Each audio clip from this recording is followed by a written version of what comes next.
Chapter 418. When the word old was mentioned, one could see that Ing Zong's face instantly turned green. Ahem, how can Minister Kwang say that? Your body is healthy, so I think it's good. Didn't you tell me to rest at home a while ago? You should be fine now. I'm still not feeling well. Moreover, Gaozhou Prefecture is very far from Nanjing. I can't guarantee that I can get there quickly. When Kwang Yi saw that Zhu Qizhen had a guilty look on his face when he mentioned his illness, he felt pity for him and his heart softened. However, when he considered the long journey, he was afraid that he would make a mistake and instinctively wanted to refuse. It's fine. You can take a carriage there. I will arrange for the relay stations along the way. Kwang Yi listened to the announcement.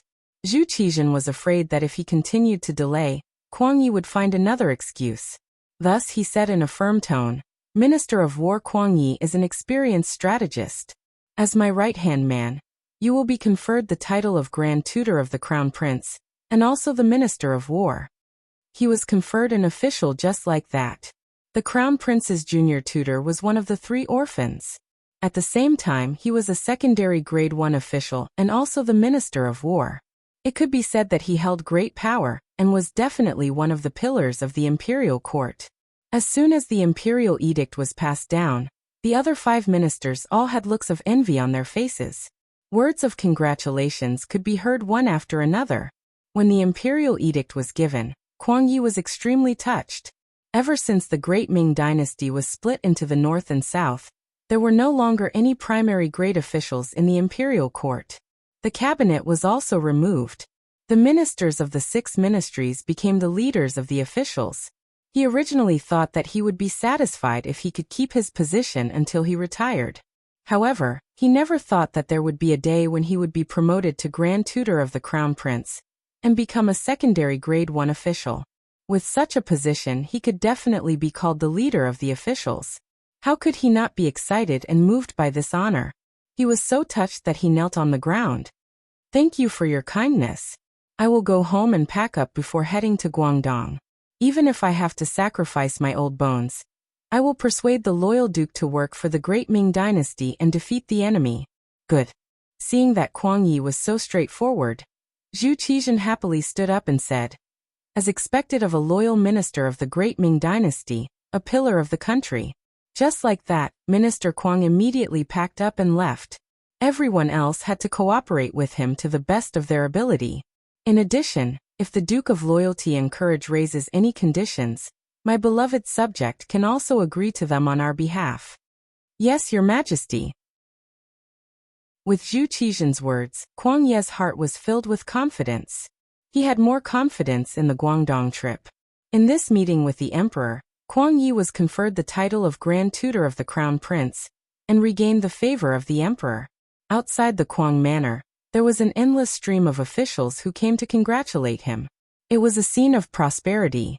In comparison, the mercenary camp outside Gaozhou City was as quiet as usual. After more than a month of training, all the Cold Vanguard soldiers and the auxiliary soldiers had gone through several forest battle drills. This allowed them to have a better understanding of how to fight in the forest. From being completely passive in the beginning to having the ability to fight back, their conditioned reflexes had formed. As long as they were walking in the forest, they would instinctively make some defensive or offensive responses if the slightest bit of the situation was wrong. Not bad. The military quality of the Cold Vanguard soldiers is very high. There are also quite a few good seedlings among the auxiliary soldiers. I'm afraid that it won't be long before the elite Cold Vanguard soldiers expand. Yang Chendong looked at the results of the drills that the various companies sent over and nodded repeatedly. He appeared very satisfied. Seeing that Yang Chendong was in a good mood, Hu Meng, who was at the side, hurriedly handed over the report card about the temporary auxiliary soldiers' studies. Young master, take a look at this. Oh, it's the results of the temporary auxiliary soldiers. Not bad, there are actually so many who can score 60 points. Very good, very good. Looking at the results, although the knowledge tested was only for the 2nd grade of elementary school, it was already very difficult to score a passing score. This at least meant that the literacy class was successful. Yes, not only did the political committee work hard, Even the two madams put in a lot of effort. Some of them are already qualified to be temporary auxiliary soldiers, and are even close to the standard of the cold vanguard soldiers. Now their loyalty is still to be tested. Tiger's Mane reported everything he knew to Yang Qindong. Loyalty is indeed a problem. No matter how strong a person is, no matter how strong a soldier is, without loyalty, the stronger they are, the easier it is for them to betray their master. Tell the political committee to pay special attention to this test. Yang Qindong nodded in agreement. Yes, young master is right. These people haven't been to Resin City, so it's not easy to do some work. After all, we can't be sure if there are spies from other parties. Now isn't the time to announce young master's identity, Tiger's Mane said in a troubled tone. The soldiers who joined the army in Resin City usually didn't have to worry too much about their loyalty. Other things aside, just the changes that could be seen with one's eyes were enough to let everyone know who to follow in order to live a good life. When they and their families lived a good life and didn't have to worry about food and drink, they would have to think about who brought all this to them. Why would they need to worry about loyalty? When someone mentioned that they had to join the army to protect their home and the fruits of victory from being violated by others, the number of people who joined the army had already reached 90%. In addition to the benefits a soldier could enjoy, it was enough to feed a family of 5 without having to worry about food and water. Once they reached a certain age and needed to retire from active service, they would be given jobs that others envied. Even those who were injured on the battlefield would be in high demand once they returned home. With all these benefits, why would they need to worry about the lack of manpower? Why would he need to worry that these people would have any rebellious thoughts and intentions? However, it was different in the territory of the Great Ming Dynasty. There were some people whose backgrounds weren't even clear. Even if one tried to brainwash these people, they wouldn't be able to meet the best requirements. If they were allowed to understand too much about these people, they would be exposed even more. If Yang Qindong's identity was exposed because of this, wouldn't there be a huge problem? At the very least, the safety of his family in the capital became the most important thing to worry about. We still need to seriously investigate their backgrounds.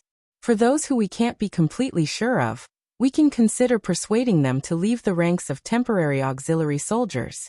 In short, if there is a trace of uncertainty, we can't use them, let alone use them. Yang Qindong nodded. How could he not know what the consequences would be if his current identity was exposed? At that time, even if he didn't rebel, others would say that he had rebelled. Why didn't he just become a subject of the Great Ming Dynasty? Why did he suddenly raise so many soldiers? If he really became a Sima Zhao, everyone would know about it. However, many times, what one feared would happen. Just as Yang Qindong and Tiger's Mane were discussing the loyalty of the temporary auxiliary soldiers, the deputy director of the security bureau, Yang San, hurriedly came looking for them. Panting, Yang San's appearance gave Yang Qindong a very bad feeling. Normally, Yang San's physical fitness was not bad. Under normal circumstances, even if he ran 10 kilometers, he would not be so out of breath. However, now that he was acting like this, it could only mean one thing.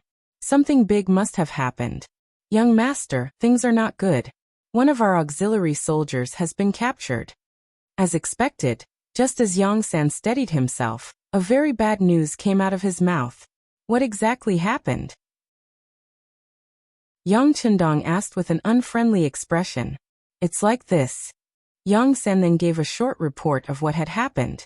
The person who was captured was called Lu Jian.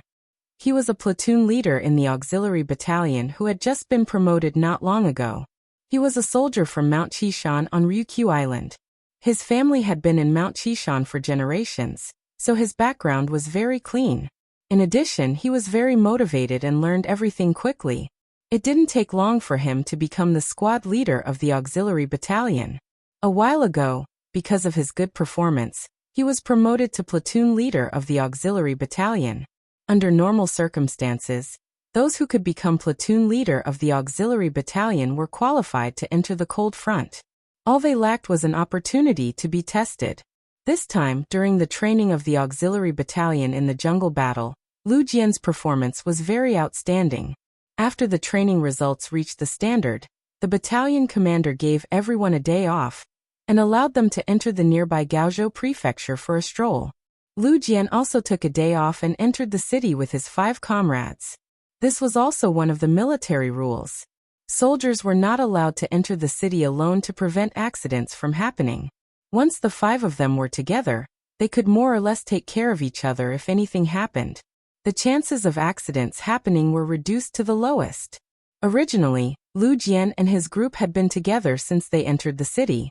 However, when they came across a rouge shop, Lu Jian thought that he should buy some things for his newly married wife in Mount Qishan. He also heard that the quality of the things in the Central Plains were very good, so he wanted to go in and take a look. However, his other comrades rejected his idea. They all laughed and said that this rouge shop was only for women. It was embarrassing for a man to go in. The others were not willing to go with him. So Lu Jian entered the rouge shop called Song's Rouge Shop alone, and asked the other 4 to wait outside for a while. However, once he went in, there was no news of him. It was not until more than 15 minutes later that his 4 comrades felt that something was wrong. They went in together, but they didn't see Lu Jian inside. Feeling that this was a serious matter, 2 of the auxiliary soldiers stayed behind to keep watch outside the rouge shop. The other 2 quickly went out of the city and reported to the barracks. After Yang San received the news, he immediately asked for instructions from Yang Chendong. Chapter 419. Young Master, Platoon Leader Lu Jian is an auxiliary soldier who joined from Qishan. He knows a lot of things. If anything happens to him, I'm afraid the consequences will be unthinkable. After Yang San finished speaking, he reminded him softly. Tiger's Mane's expression was also nervous, as if he was afraid that Yang Chendong didn't understand. He added, Young Master, to be able to become a platoon leader of an auxiliary soldier, he basically knows your true identity. I know. Yang Chendong nodded heavily. But you shouldn't underestimate our soldiers. Since he can become a platoon leader, I'm sure that Soldier Lu Jian is a person with a strong will. We must all have confidence. Of course, just in case they had to find the person, and the sooner the better. How about this? Let's enter the city and see who has the guts to capture our people. After he finished speaking, Yang Chendong's eyes were already spitting out cold flames of anger. It could be seen that he was really angry this time. This wasn't as simple as capturing his people. The person behind the scenes probably wanted to know the true strength of the mercenaries. Young Master, tell others that you're sick. When Tiger's Mane heard that Yang Chendong was going to personally go, he said worriedly, besides, to find someone, Young Master doesn't need to do it himself. I can go. You can't, at least not now. Yang Chendong shook his head decisively. It wasn't that he didn't trust Tiger's Mane, but Tiger's Mane's identity to the outside world was only his own servant. He didn't have any official position. If he went like this, it would be very inconvenient. He wasn't. Even if he didn't have the identity of an imperial envoy, he was still a loyal duke of the great Ming dynasty. Even if this title was given by Dai Zong, and some people in the southern Ming dynasty didn't recognize it, he still had the identity of a loyal duke. As for telling others that he was sick, it was very simple. He just had to appear weak. It was also a good opportunity to see how those who wanted to harm him would react when they saw him like this. After Yang Chendong made up his mind, Tiger's Man and Yang San knew that they couldn't stop him, so they quickly went to prepare. Since they even dared to capture auxiliary soldiers, they had to be prepared to fall out with them at any time. This time, they couldn't bring fewer soldiers into the city. Gaozhou Prefecture. There was an inconspicuous courtyard in the city. Broken walls could be seen everywhere, reminding people that this place had experienced a war not long ago. Courtyards like this could be seen everywhere in the city. After the Huang bandit army raided Gaozhou Prefecture twice, this place had long been emptied out. No one knew where the original owner had gone. This ownerless courtyard had now become the place where the embroidered uniform guards worked. Before this, Wei Guang had arranged for people to dig a cellar here. Thus, Lu Jian's kidnapping wasn't a coincidence. It was premeditated. It was just that his luck wasn't good and he just happened to be the target and kidnapped. In the courtyard, Wei Guang stood there in his embroidered guard uniform. Beside him was a subordinate who wasn't very tall. At this moment, he was explaining something with a bitter face. You didn't say anything? Didn't we allow you to use your methods? Wei Guang's brows furrowed, and he seemed very displeased. Boss, this brat's skin is rough and his flesh is thick. He's very tight-lipped. If we didn't discover him in time, he would have bitten his tongue and killed himself. I think we should slow down and not be too hasty. When the short brat explained this, a trace of envy appeared on his face. Biting his tongue and killing himself? What a tough guy. Wei Guang was also shocked by this news. He sucked in a breath of cold air and said, Lucy, keep an eye on this person. If we really need to slow down, think of a way to send him out of the city. You have to know that he's a mercenary. Once someone finds out that he was captured by us, I'm afraid we'll all have to bear the consequences. Boss, it can't be. We're the embroidered uniform guards. We don't need a reason to capture people. Even if they find out, what can they do to us? Lucy's face was full of disbelief. Maybe they can't do anything to us? Or maybe they won't even care about losing a person. But no matter what, we still need to be prepared. How about this, you go and arrange it. Try your best to send him out of the city and find a safer place. Wei Guang didn't know why, but his right eye suddenly twitched twice. When he spoke these words, he was especially careful. Boss, there's urgent news. Another embroidered uniform guard quickly ran into the courtyard. What's the rush? Where's the steadiness I usually tell you to be? When Wei Guang saw that his subordinates didn't have any discernment and were so rash, a fierce look flashed across his face. Boss, the mercenaries have entered the city. I heard that the Duke of Loyalty has also entered the city. The embroidered uniform guard ignored Wei Guang's displeased look and told him the news he just received in one breath. What?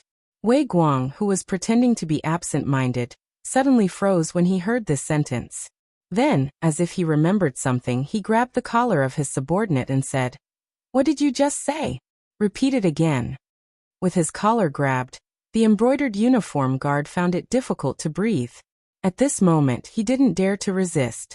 Instead, he forcefully repeated, The mercenaries have entered the city. Looking at their grandiose appearance, I'm afraid there are no less than 2,000 of them. Among them, there's also a very luxurious carriage. I heard from others that it's the Duke of Loyalty's personal carriage. Bastard, how could this be?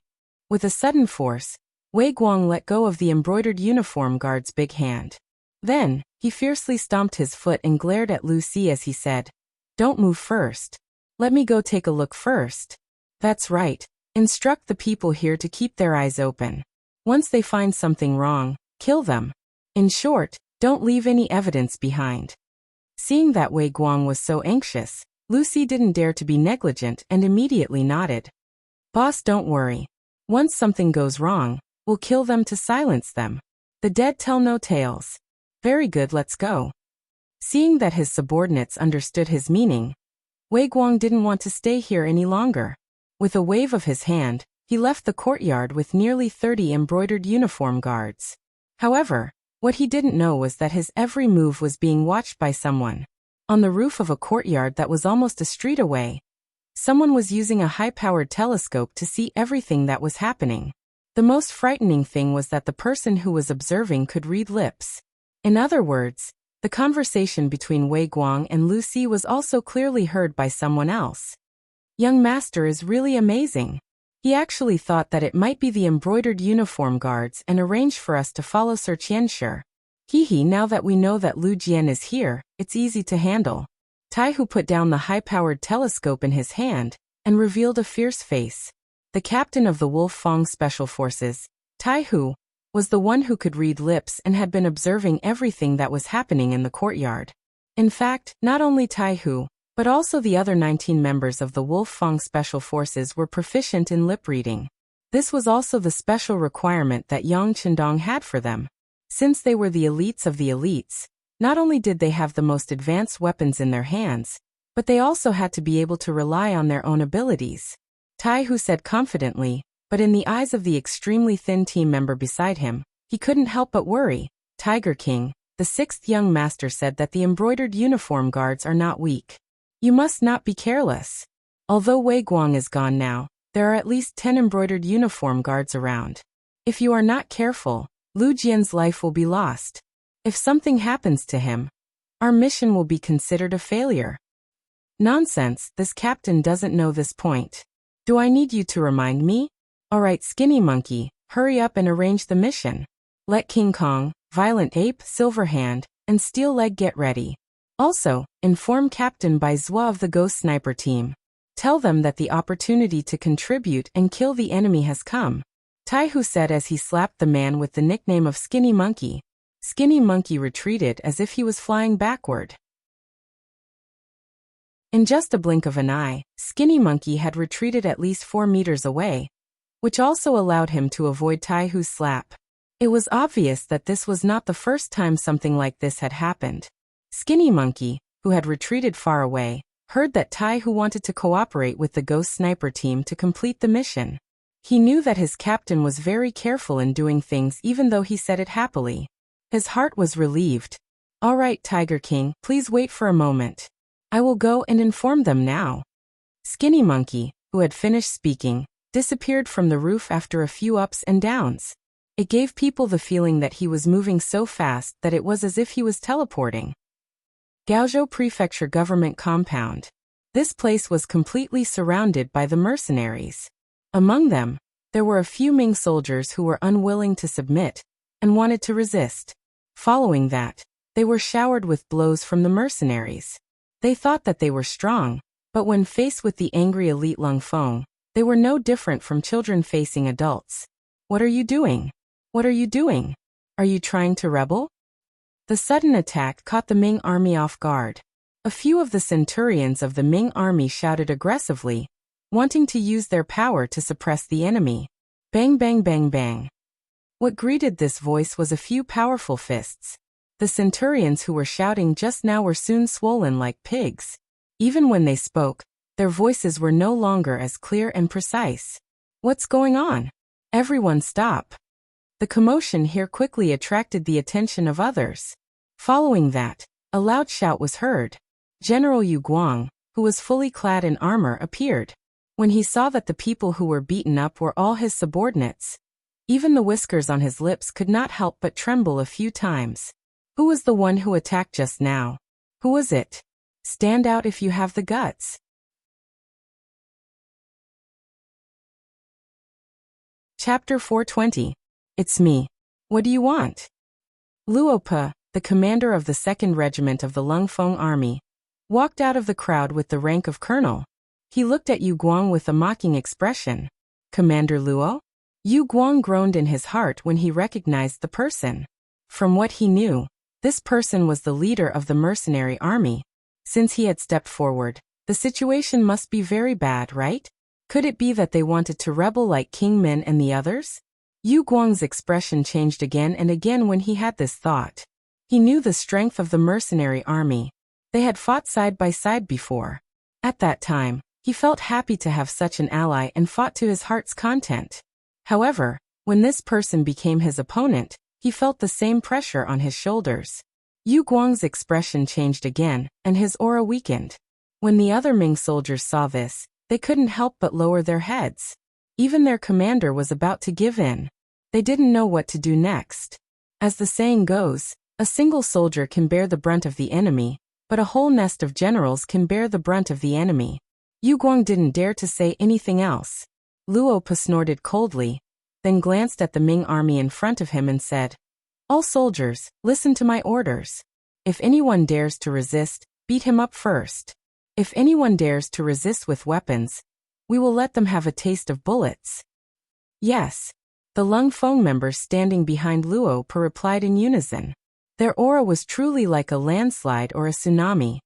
Okay, 1 battalion will follow me in. The rest will stay outside. Without orders, no one is allowed to leave.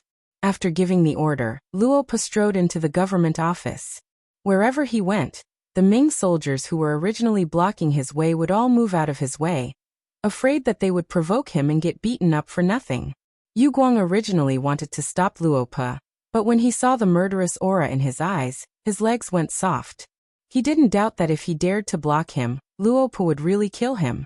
Wasn't Zhaoqing's general, Jiaping, killed by Yang Qindong? After the incident, The imperial court did not say anything. Could it be that his life was more valuable than others? Yu Guang unconsciously retreated. The other Ming soldiers also retreated with him. It was not until they reached the gates of the inner courtyard that a shout came from behind them. Only then did the Ming soldiers, whose morale was already extremely low, stop. What's going on? What are you all doing?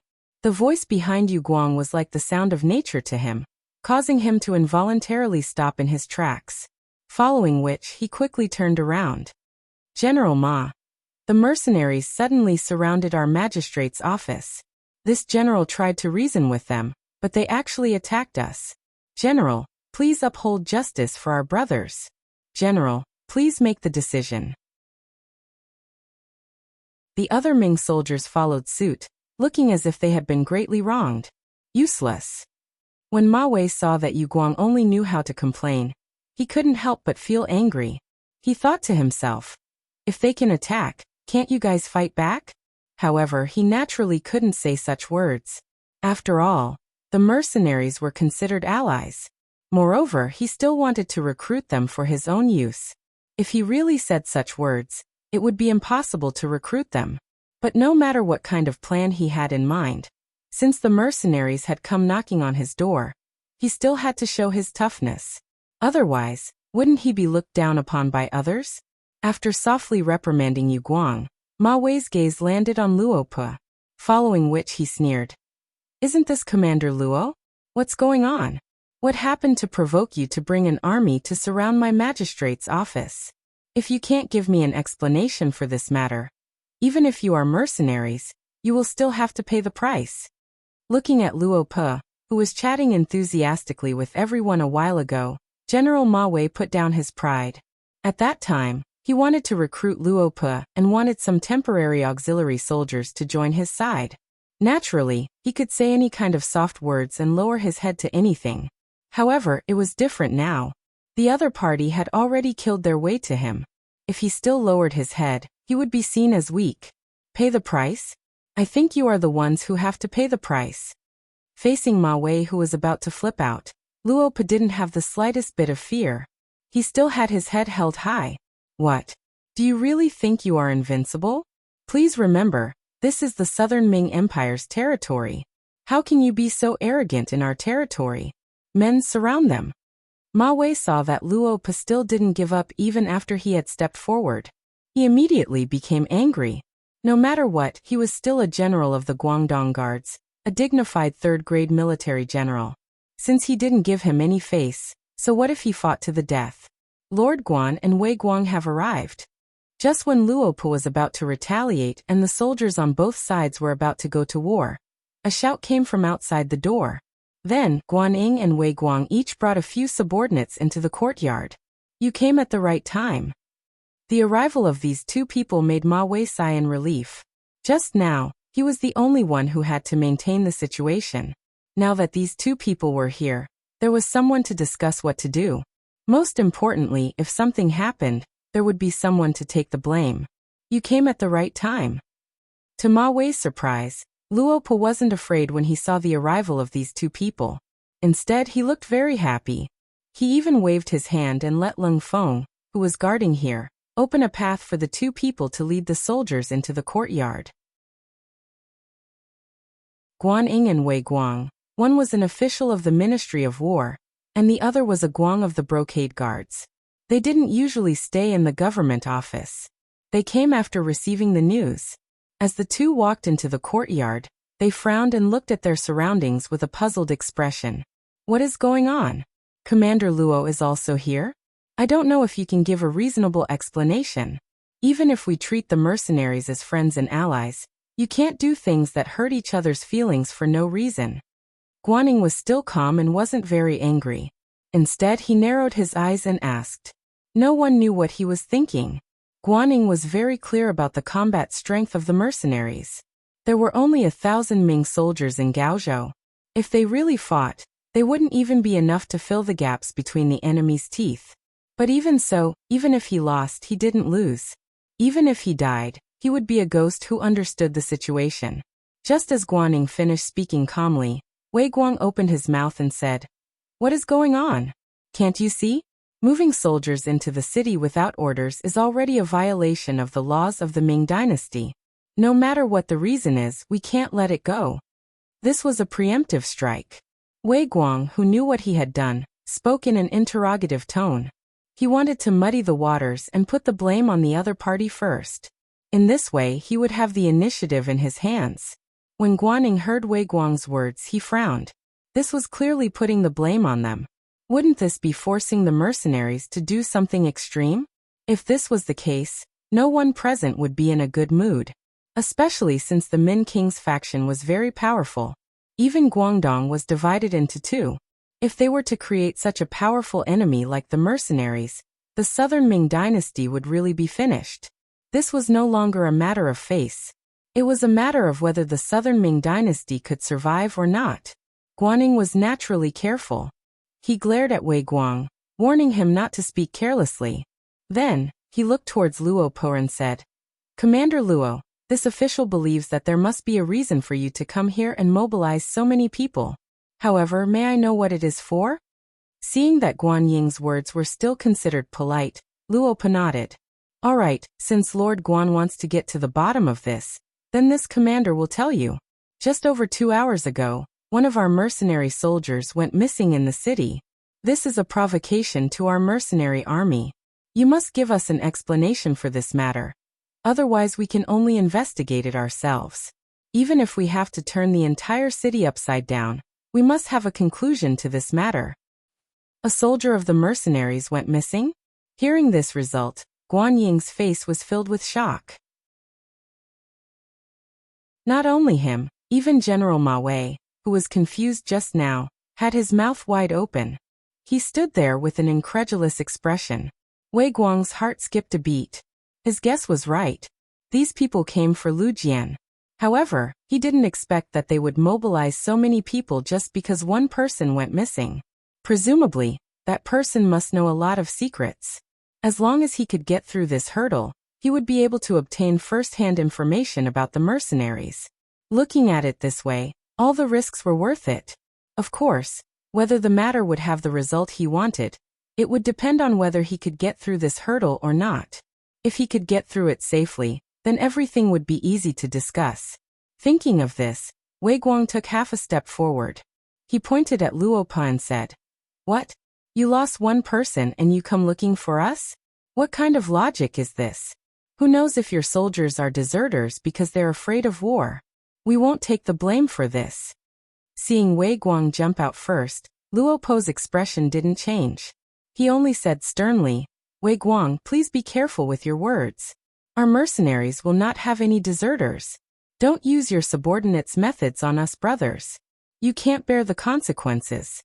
Being threatened again, Wei Guang's expression was naturally very ugly. "Luo Po, you should also watch your words. I am a member of the embroidered uniform guard. Outsiders have no right to order me around."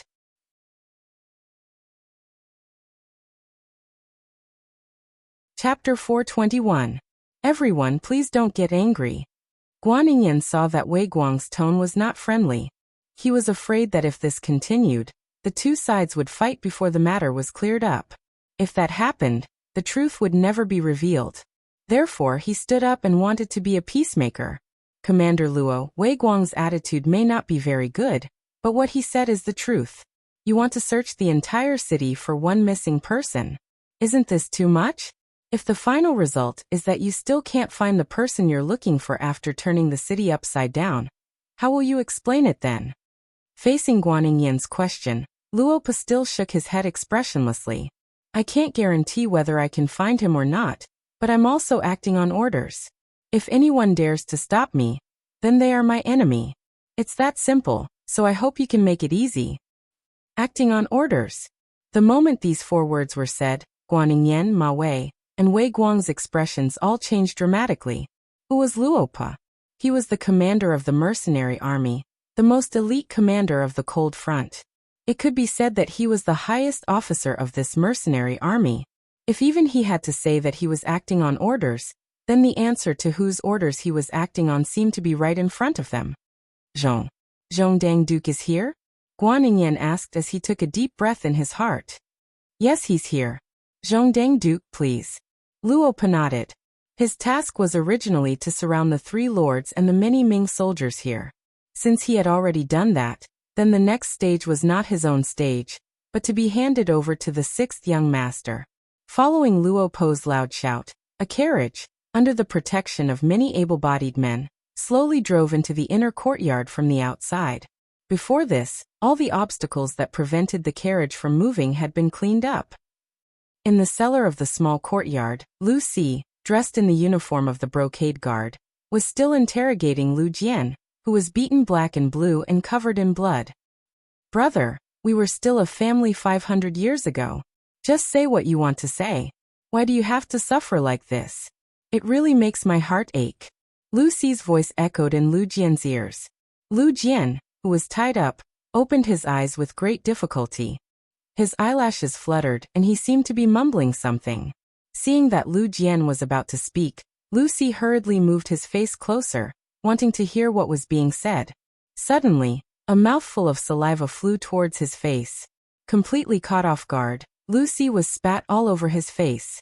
When he sensed that there was blood in the saliva, he wiped it away forcefully before glaring angrily. Brat, you're refusing a toast only to be forced to drink a forfeit. Since that's the case, don't blame me for being impolite. Next, I'll make you beg for death. Men, continue the torture. Lu Si was so enraged that he ignored Lu Jian's injuries and wanted to torture him. He wanted to see if this person was made of iron. Did he really not know what pain was? Boom. Just as he finished speaking, an embroidered uniform guard approached step by step with a thin whip that was dipped in salt water. Suddenly, the cellar door was broken from the outside. Following that, a powerful man appeared in their line of sight. The man was tall and muscular, and his muscular body gave people a feeling of explosive power. As soon as he appeared, he charged forward like a mad bull. First, the embroidered uniform guard with the whip only saw a black shadow getting bigger and bigger in his eyes. Then, before he could do anything to dodge, he felt a sharp pain all over his body. It was as if all his ribs were broken at this moment. His whole body flew backwards because of this. With just one collision, he heavily injured an embroidered uniform guard. Following that, the black shadow rushed towards Lu Si. The sudden change was too fast. It was so fast that Lu Si only managed to grab the spring-embroidered saber at his waist with his right hand, before his whole body flew backwards. His ears were filled with the whistling sound of the wind. Only when he hit the wall behind him did he stop. He felt as if all the bones in his body had fallen apart. With a plop, he fell to the ground. In just 2 rounds, the intruder had completely controlled the situation in the cellar. This result made everyone clap their hands in satisfaction. Then they lightly spat out 4 words. Unable to withstand a single blow. The cellar door was once again opened from the outside. Wolf Fong Captain Tai, who brought Skinny Monkey and the others out. When he saw the situation in front of him, Skinny Monkey chuckled. Not bad. Violent Ape is indeed violent. You finished the battle so quickly. Humph. It's just that these people are too incompetent. Violent Ape said unconcernedly. He looked as if he hadn't had enough fun yet. Alright, let's save them first. Then we'll capture these 2 people and bring them to the young master. Tai, who saw that the situation had been settled. The problem in the cellar had been solved. The Ghost Shadow Sniper team had taken action outside and killed all the other embroidered uniform guards. The danger no longer existed. He also let out a sigh of relief. After all, this time they were facing the elite embroidered uniform guards. Moreover, they had hostages in the hands of the other party. If they were careless, it could cause extremely serious consequences and disappoint the young master. Fortunately, the other party wasn't on guard. In addition, they were well prepared. With the help of the Ghost Sniper team, the problem was solved smoothly. At this time, Lu Si still had some strength in his body. He heard Tai Hu's voice in his ears. Immediately he shouted loudly, I'm from the Imperial Court's embroidered uniform guards. Who are you? Who allowed you to do this? Do you know that this is a crime that will lead to the confiscation of your family's property and the extermination of your family? You talk too much nonsense. Lu Si was still shouting. Skinny Monkey had already walked over impatiently. He lifted his foot and lightly kicked Lu Si. In an instant, Lu Si stopped moving. Obviously, this kick had knocked him out. The inner court of the magistrate's office. As the luxurious carriage drove in, it quickly began to clear the place. All unrelated people were kicked out. Even the bodyguards beside Guanyin, Ma Wei, and Wei Guang were not left behind. Regarding this, the three naturally wanted to resist. However, when Qiu Vi led the first guard team to attack, Peng Yu, Ba Daojiang, and the other team members attacked together. How could those people be a match for them? They were either beaten to the ground or half kneeling on the ground with bloody noses and swollen faces. In short, there wasn't a single good person. Seeing that the strength of his subordinates was so weak, Guanyin straightforwardly ordered everyone to leave. Since they couldn't win, it was better not to test the waters. It would be embarrassing. The inner court finally quieted down. Other than the three so-called Southern Ming officials and the first guard team, there was also the luxurious carriage that had been parked there without any movement. After calming down, Guanyin decided to face everything that had happened. He cupped his fist and asked in a very respectful tone, "Is the Duke of Loyalty in the carriage?" "It's me." After a short pause, a voice finally came from the carriage. Then the curtain was pulled open by Tiger's Mane and Beta Persei, revealing Yang Qindong, who was wearing a green robe inside. Compared to the last time they met, Yang Qindong's face was pale, his eyes were dull, and his cheekbones seemed to be protruding a little. It was as if he had completely changed into a different person. He was much older. "Duke of Loyalty? What's going on? Why are you so sick?" Seeing Yang Qindong's appearance, Guanyin was really shocked. He asked in disbelief. "Hee, I was careless. I was poisoned a while ago. Fortunately, God blessed me. The mercenaries sent me a divine pill to detoxify the poison. That was how I managed to save my life." Yang Qindong's face was pale as he forced a smile. But what followed was a series of rapid coughs. It gave people the feeling that he had tuberculosis and would die from coughing at any time. Yang Qindong's appearance naturally shocked Guanyin and Ma Wei. At first, they thought that he was looking for an excuse to not meet them because he was sick. But after a long time, they couldn't help but have all kinds of guesses. But in the end, they didn't expect his condition to be so serious. It looked as if he would die at any time. On the other hand, Wei Guang's expression didn't change. On the contrary, he was secretly delighted. What was going on? He probably had the clearest judgment in his heart. This time, he came to Gaozhou Prefecture to see how Yang Qindong's condition was. He didn't expect that after not getting an answer for a long time, he would see hope when he thought there was no hope.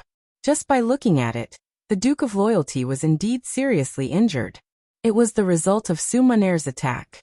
But what Wei Guang didn't expect was that if she attacked, he should be dead. How could he still be alive?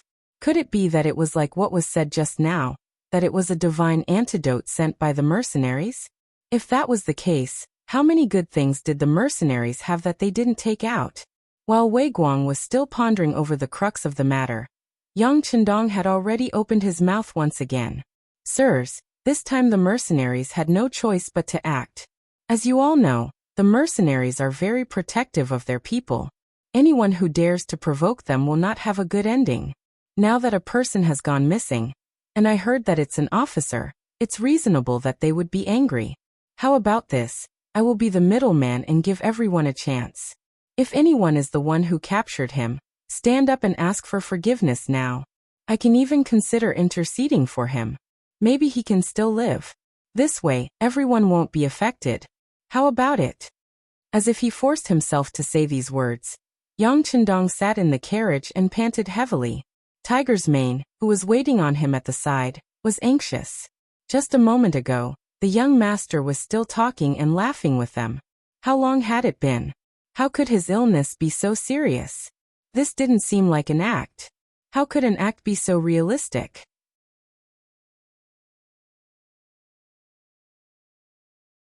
Chapter 422.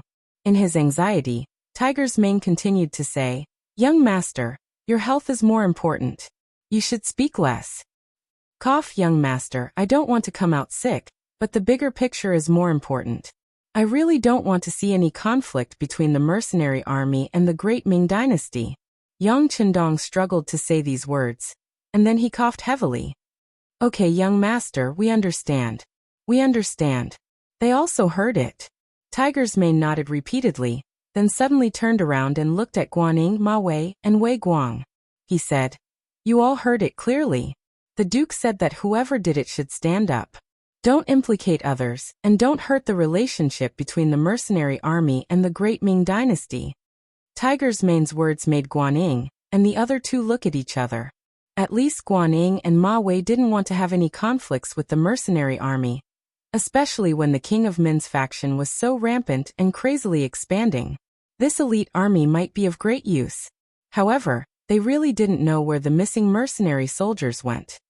Duke of Loyalty and Courage, forgive me for speaking bluntly, but we really don't know where the mercenary soldiers went. How do you want us to hand them over? Is there a misunderstanding? Guanyin said in a weak tone. That's right. Is there some misunderstanding? Ma Wei chimed in with an innocent look. I think this must be a misunderstanding. You guys are just trying to frame someone. Duke of Loyalty and Courage, we respect your contributions to the Southern Ming dynasty, but you can't ignore us because of this. Let me tell you, this is disrespectful to the Southern Ming dynasty. Wei Guang opened his mouth, and his tone was interrogative. His overbearing attitude was full of arrogance. Bang! Wei Guang, who was speaking, suddenly tilted his body, and then he half knelt on the ground. Then he clenched his teeth in pain and cold sweat poured down. A gunshot was fired. The one who fired the shot was naturally Yang Qindong. He didn't seem to like the noise, or maybe he was angry that the other party called him Duke of Loyalty and Courage instead of Duke of Loyalty and Courage. In short, he had fired the gun. When the gunshot rang out, Guanyin and Ma Wei were shocked. Then they saw that the one who was shot was Wei Guang, and a stream of dark red blood was flowing out from his trousers. Their faces immediately changed. Loyal Duke, what are you doing? Dare I ask, what did Wei Chan do to make you want to kill him? It was Ma Wei who asked. Then, Guanyin also expressed his stance. Duke Zhongdan, no matter what it is, we can sit down and have a good talk. If you do this, I really can't explain it to the higher-ups. You've caused trouble. Guanyin and Ma Wei had such an attitude because of Wei Guang's noble status. They were members of the embroidered uniform guards, and even they had to be courteous to them. Secondly, he was also considered an official of the imperial court. If he attacked an official for no reason, and did it in public, he would definitely be held accountable. Yang Qindong was no longer an imperial envoy. He no longer had the power to control the Southern Ming officials at any time. Got into trouble? Yes, I did get into trouble, but it's not me, it's him. Yang Qindong's voice rang out again. Tiger's mane, have they arrived? Bring them up. Yes, Tiger's mane replied.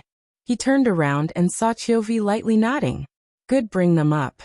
Yang Qindong's calmness and Tiger's mane's unhurried manner fell into the eyes of Guanyin, Ma Wei, and the kneeling Wei Guang, causing them to have a look of confusion. Only Ma Wei's heart involuntarily skipped a beat. Then he shook his head forcefully.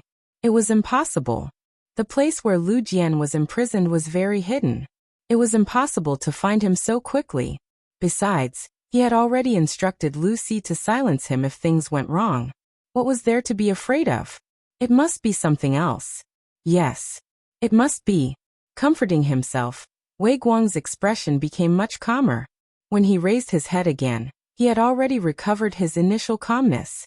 However, all of this calmness instantly crumbled when he saw the people being escorted in. Lu Si, who was wearing a turquoise brocade robe, was escorted out. At the same time, a few brocade guard brothers who had stayed behind to guard the courtyard were also escorted out. Wei Guang could even name these people. As soon as they appeared, he felt as if his head had been blown off. The person who was brought over was indeed Lu Si. Originally, his head had been lowered, thinking that he was definitely going to die.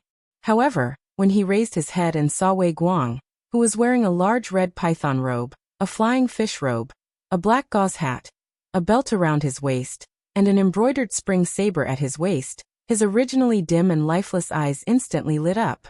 Boss, save me, save me. They saved Lu Jian and killed a few of our brothers. Lu Si's shouts continued, but at this time, everyone's gaze naturally fell on Wei Guang. Even Guanyin and Ma Wei, who did not know what had happened before, understood at this moment what had happened. They also finally knew that someone had kidnapped the mercenary soldiers, and the mastermind behind this was Wei Guang. The soldiers were kidnapped. No wonder the mercenaries were so angry and mobilized so many people. At this moment, Guaning and Ma Wei seemed to understand the mercenaries' actions. However, their understanding was one thing, and they would definitely not express any opinions on this matter. The brocade guard was one of the most trusted subordinates of the emperor. How could others meddle with it? Even if they did something wrong, there would definitely be someone from above to vouch for them. It was not something that military officials of their level could interfere. Since they could not interfere, they could only stand aside and watch the show. From a certain point of view, Guaning and Ma Wei were even happy to see Wei Guang suffer. Shut up. Hearing that Lu Ci's shouts had no intention of stopping, Wei Guang endured the gunshot wound on his leg and yelled loudly. Then he looked at Yang Chendong in the luxurious carriage and said with a strong appearance, "That's right, we captured him. It was only because he violated the laws of the Ming dynasty that we had to capture him. But you guys, why did you dare to kill the brothers of the brocade guard? Do you know how big of a crime this is?" Bang! Just as Wei Guang wanted to gain the upper hand by a show of strength, and wanted to question Yang Chendong, another gunshot rang out. The unprepared Wei Guang's left leg was also shot. He was originally half kneeling, but now he was completely kneeling on both knees and became shorter. How bold, capturing a mercenary soldier for no reason, and still daring to argue with reason. You really deserve to be killed. Yang Chendong's face turned ashen. Perhaps it was because his body was too weak or because he was really angry, but his face gave people a terrifying feeling. When Yang Chendong said that he deserved to be killed, Tiger's mane nodded his head and nodded towards Ba Daojiang and Peng Yu of the first guard team. The two of them strode to the kneeling Wei Guang and lifted him into the air with one arm each. "Ah, what are you doing? What are you doing?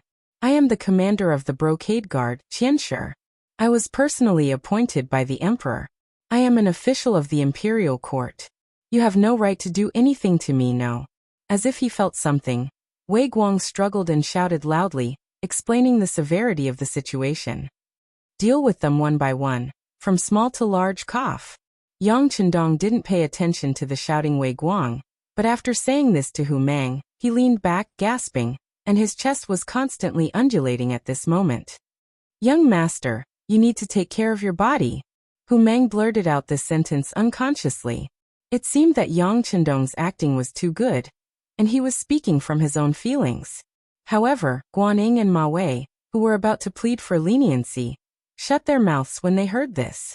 Yang Chendong was sick like this. Logically speaking, he should be recuperating, but he still walked out. This showed how important this matter was. Wei Guang brought this upon himself. If they pleaded now, it would seem that this matter had something to do with them. But who knew if the angry Yang Chendong would take care of them as well? Since it was none of his business, he could just let it go. If there were any benefits to be gained from telling him, he could still take the risk and give it a try. But the people of the embroidered uniform guards had always been ungrateful. Even if they spoke up for him now, when they committed a crime in the future, they would not be lenient. If that was the case, why take the risk?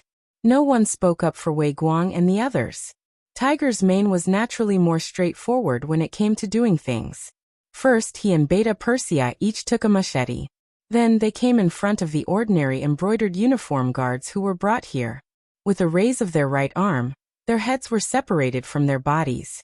Tiger's mane and Beta Persei took turns to kill the other embroidered uniform guards. When it was Beta Persei's turn to raise his machete to kill Lu Ci, he actually wet his pants.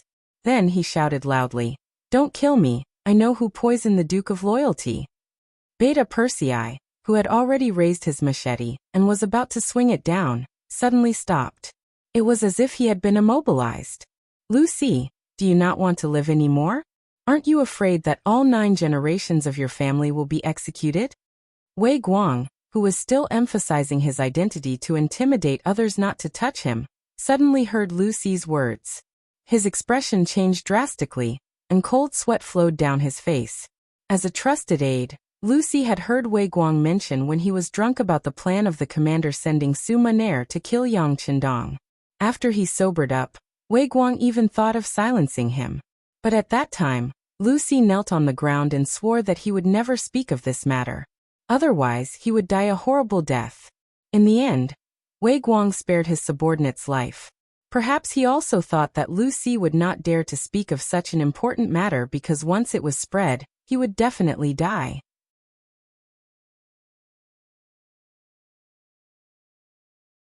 Chapter 423. But who would have thought that he would finally say it in front of so many people? The consequences would be unimaginable. Wei Guang still wanted to say something to scare him, but Peng Yu and Ba Daojiang, who were sandwiching him, received a signal from Tiger's Mane, and each of them punched him in the stomach. The intense pain made him shut his mouth immediately and groan in pain. Wei Guang did not speak, but Lucy stood there and laughed loudly. Execute my entire family? I'm sorry, but my ancestral home is Yunnan's Cheli department. When the Min King rebelled, everyone in my family was killed. No one was spared, so I'm the only one left. What's there to be afraid of? Lucy seemed to be venting something. After shouting, he suddenly turned to look at the side of the carriage and fell to his knees.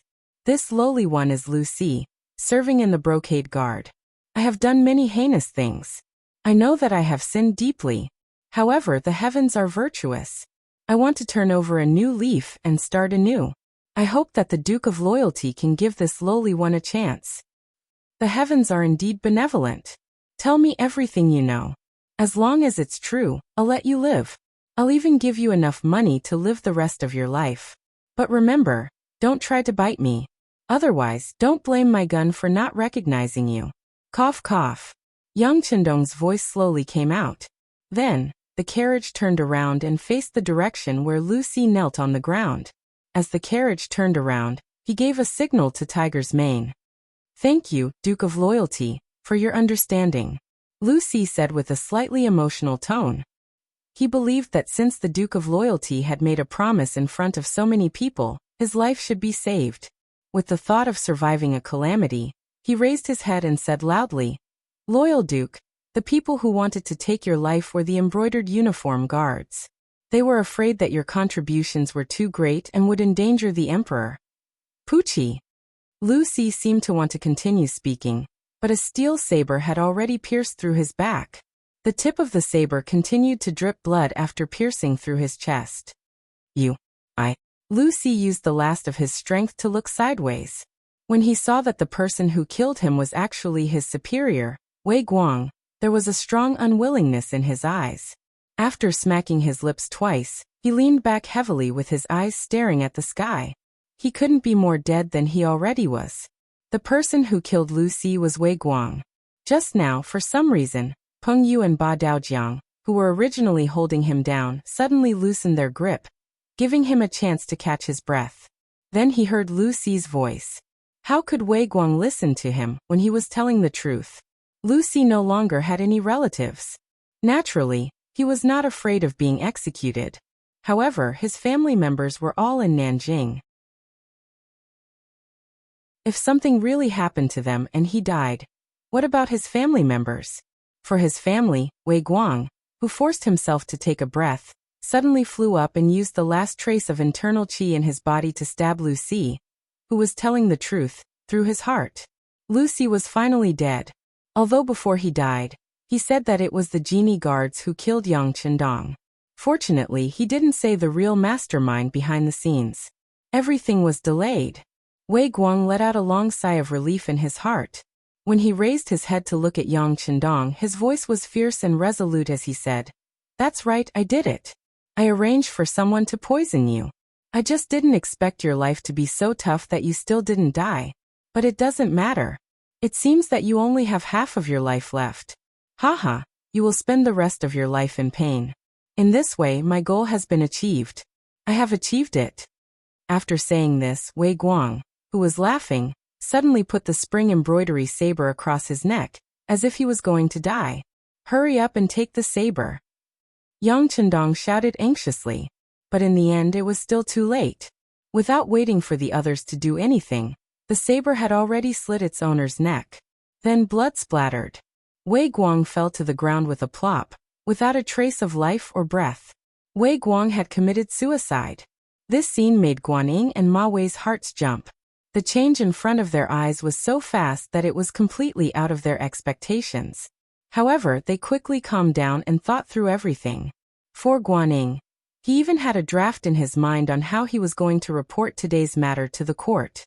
It was nothing more than Wei Guang, who was jealous of the Duke of Loyalty's contributions, sending people to poison him. Then, seeing that he didn't die, he sent people to capture the mercenary soldiers, wanting to know how deeply the Duke of Loyalty had been poisoned. However, everything was discovered by the Duke of Loyalty. Then he committed suicide in front of everyone. Regardless of what Guanyin and Ma Wei thought, after seeing Wei Guang commit suicide, the resentment in Yang Chendong's heart could be considered to have been vented a little. Suma Nair had already said that the person who arranged for her to come to Yang Chendong's side and asked her to wait for an opportunity to make a move. The person who sent the poison bun was the commander of the embroidered uniform guards, Menda. This time, Wei Guang came to the sect to clarify this matter. The embroidered uniform guards were the emperor's personal guards. Only the emperor had the authority to kill the people there. Otherwise, no matter how heinous the crime was, it wasn't something that others could casually touch. It was the same for Yang Chendong. Although he already had a certain level of strength and could be said to be above many other officials, if he killed Wei Guang, it would be equivalent to giving Zhu Qizhen a big slap in the face. Yang Chendong wasn't willing to do such a thankless thing unless it was absolutely necessary. As such, Wei Guang committing suicide was naturally the best outcome.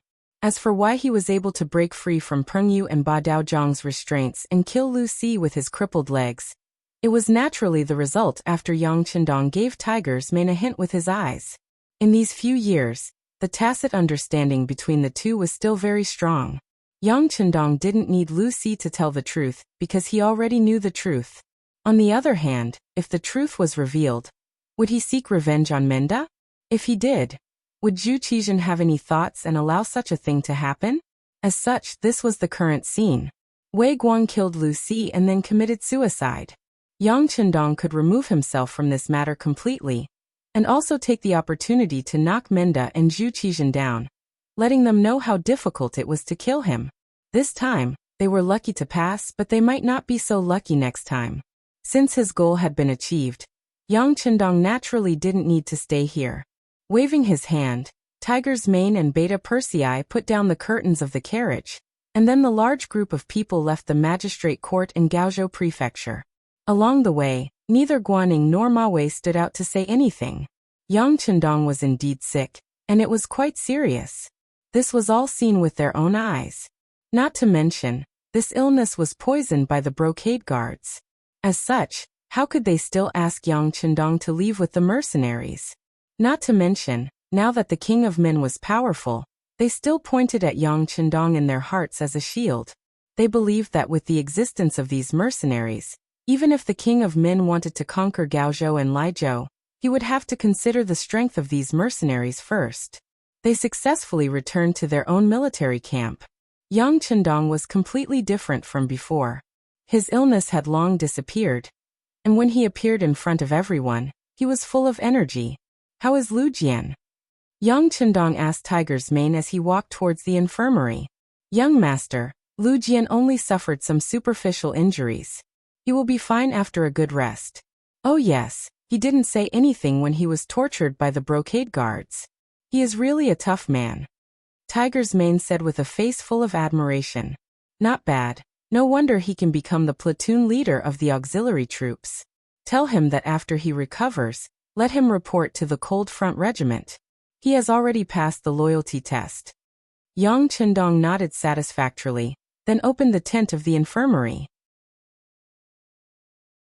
He saw Lu Jian, who had already fainted, but his facial features still gave off a sense of determination. Looking at Lu Jian, who was almost covered in wounds, Yang Chendong sighed and said, "Look, this is our warrior. How brave and tenacious. This is a true man. Tell all the Cold Front Regiment and auxiliary troops to learn from Lu Jian. Also, give Lu Jian a silver medal. This is the reward he deserves." Hearing about the silver medal, Tiger's mane nodded heavily. That is indeed the case. I will pass down the young master's order immediately. At this moment, Lu Jian was still in a coma. However, if he woke up and heard these words, he would definitely be extremely excited. One must know that the military medal not only represented personal glory, but it could also be converted into cash when faced with difficulties. This was set by Yang Qindong before he announced the medal system. This was because he was afraid that the country's heroes would face difficulties one day. If that really happened, a high-grade medal could be exchanged for a large amount of silver, enough to solve most problems and difficulties. 1451 AD, late July. After more than 10 days of bumpy travel, Kuang Yi, the southern Ming crown prince and minister of war, finally arrived at Gaozhou prefecture of Guangdong. The reason why it was a few turns was because some of the cities from Nanjing to here were already occupied by the king of Min. He had to change his route several times along the way. Kuang Ye's entry into Gaozhou prefecture was a secret. Even his journey was very secretive. No one knew if the king of Min had placed any spies in southern Ming.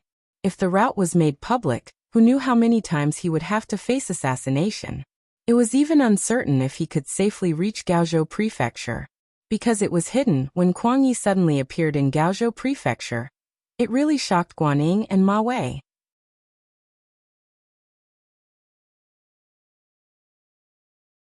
Chapter 424. The journey was too long, and the journey was not peaceful. The news that Kuang Yi had regained his power and was promoted half a rank hadn't reached here yet. So when he saw Kuang Yi appear, Guanying's face was full of shock. His first feeling was that his teacher had been kicked out of the capital by Yingzong. Greetings, Lord Kuang. Ma Wei also broke out in a cold sweat. He also didn't know what had happened to this old minister recently. However, since he was here, he still had to be respectful. After leaving here, he would immediately send someone to the capital to find out more about Kuang Yi. Kuang Ye's eyes fell on the two's expressions. This old man who was over 60 years old was extremely wise and farsighted. With a single glance, he saw through the two's thoughts. Chuckling, he said, "Generals, there is no need to be surprised. This old man came to Gaozhou prefecture under the emperor's orders. Oh right. The emperor empathized with my loyalty and bravery, and specially conferred me the title of Grand Tutor to the Crown Prince." Guaning Ma became excited when he heard the Crown Prince's words. He clasped his hands and said, "Congratulations, teacher." "Congratulations, Lord Kuang." Ma Wei also quickly changed the way he addressed Kuang Yi. He no longer called him Lord Kuang like before, but Minister Kuang. "Congratulations to you too." Kuang Ye's wrinkled face smiled. He had seen Ma Wei's performance just now. His attitude towards these people was only perfunctory. Firstly, this was not a direct descendant that he had nurtured, and secondly, the other party was the commander of the Guangdong Guards, a martial official of the 3 ranks. If he was too close to the other party, once this news reached the court and reached the emperor's ears, who knew what kind of adverse effects it would bring? Maintaining a certain distance and only maintaining the relationship of a superior and subordinate was how an evergreen official should behave. "Teacher, something happened a few days ago. I have secretly reported it to the imperial court, but I don't think you know about it." After the pleasantries, Guaning said carefully. "What is it?" Kuang Yi had a bad feeling when he heard that Guaning had secretly reported it to the imperial court. He knew that ordinary small matters couldn't be reported, especially when the situation was so unstable. Trivial matters couldn't be reported. He also understood Guanying's character. Guaning was farsighted and would not be entangled over such a small matter. Now that Guaning had brought it up in such a serious manner, it could not be anything good. "Teacher, Wei Guang of the Imperial Court's Brocade Guard has died. He committed suicide in front of us." The reason for his death was, although he didn't know why Kuang Yi was here, given the current situation, if the Minister of War didn't stay in the capital to organize and command the army, but instead came to Gaozhou, a place that seemed like it was about to be abandoned, something big must have happened. Based on his analysis and intuition, Guaning believed that it had something to do with Yang Qindong and the mercenaries. Therefore, he first told him about Yang Qindong being poisoned. Guaning was indeed capable. At the very least, he had good foresight. After he finished speaking, he saw the shock on Kuang Ye's face. Wait, what did you say? Was the Duke of Loyalty poisoned? Wei Guang even admitted that he did it? Well, Minister, you must be tired from traveling so far. I will go arrange for a banquet. When Ma Wei heard this, his expression changed again and again. He felt that the teacher and disciple had something important to talk about.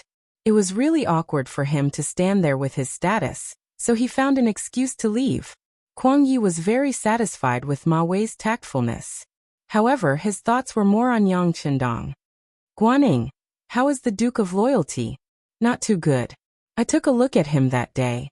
His complexion was not good, and his body was very weak, Guaning answered honestly. Aya, what should we do?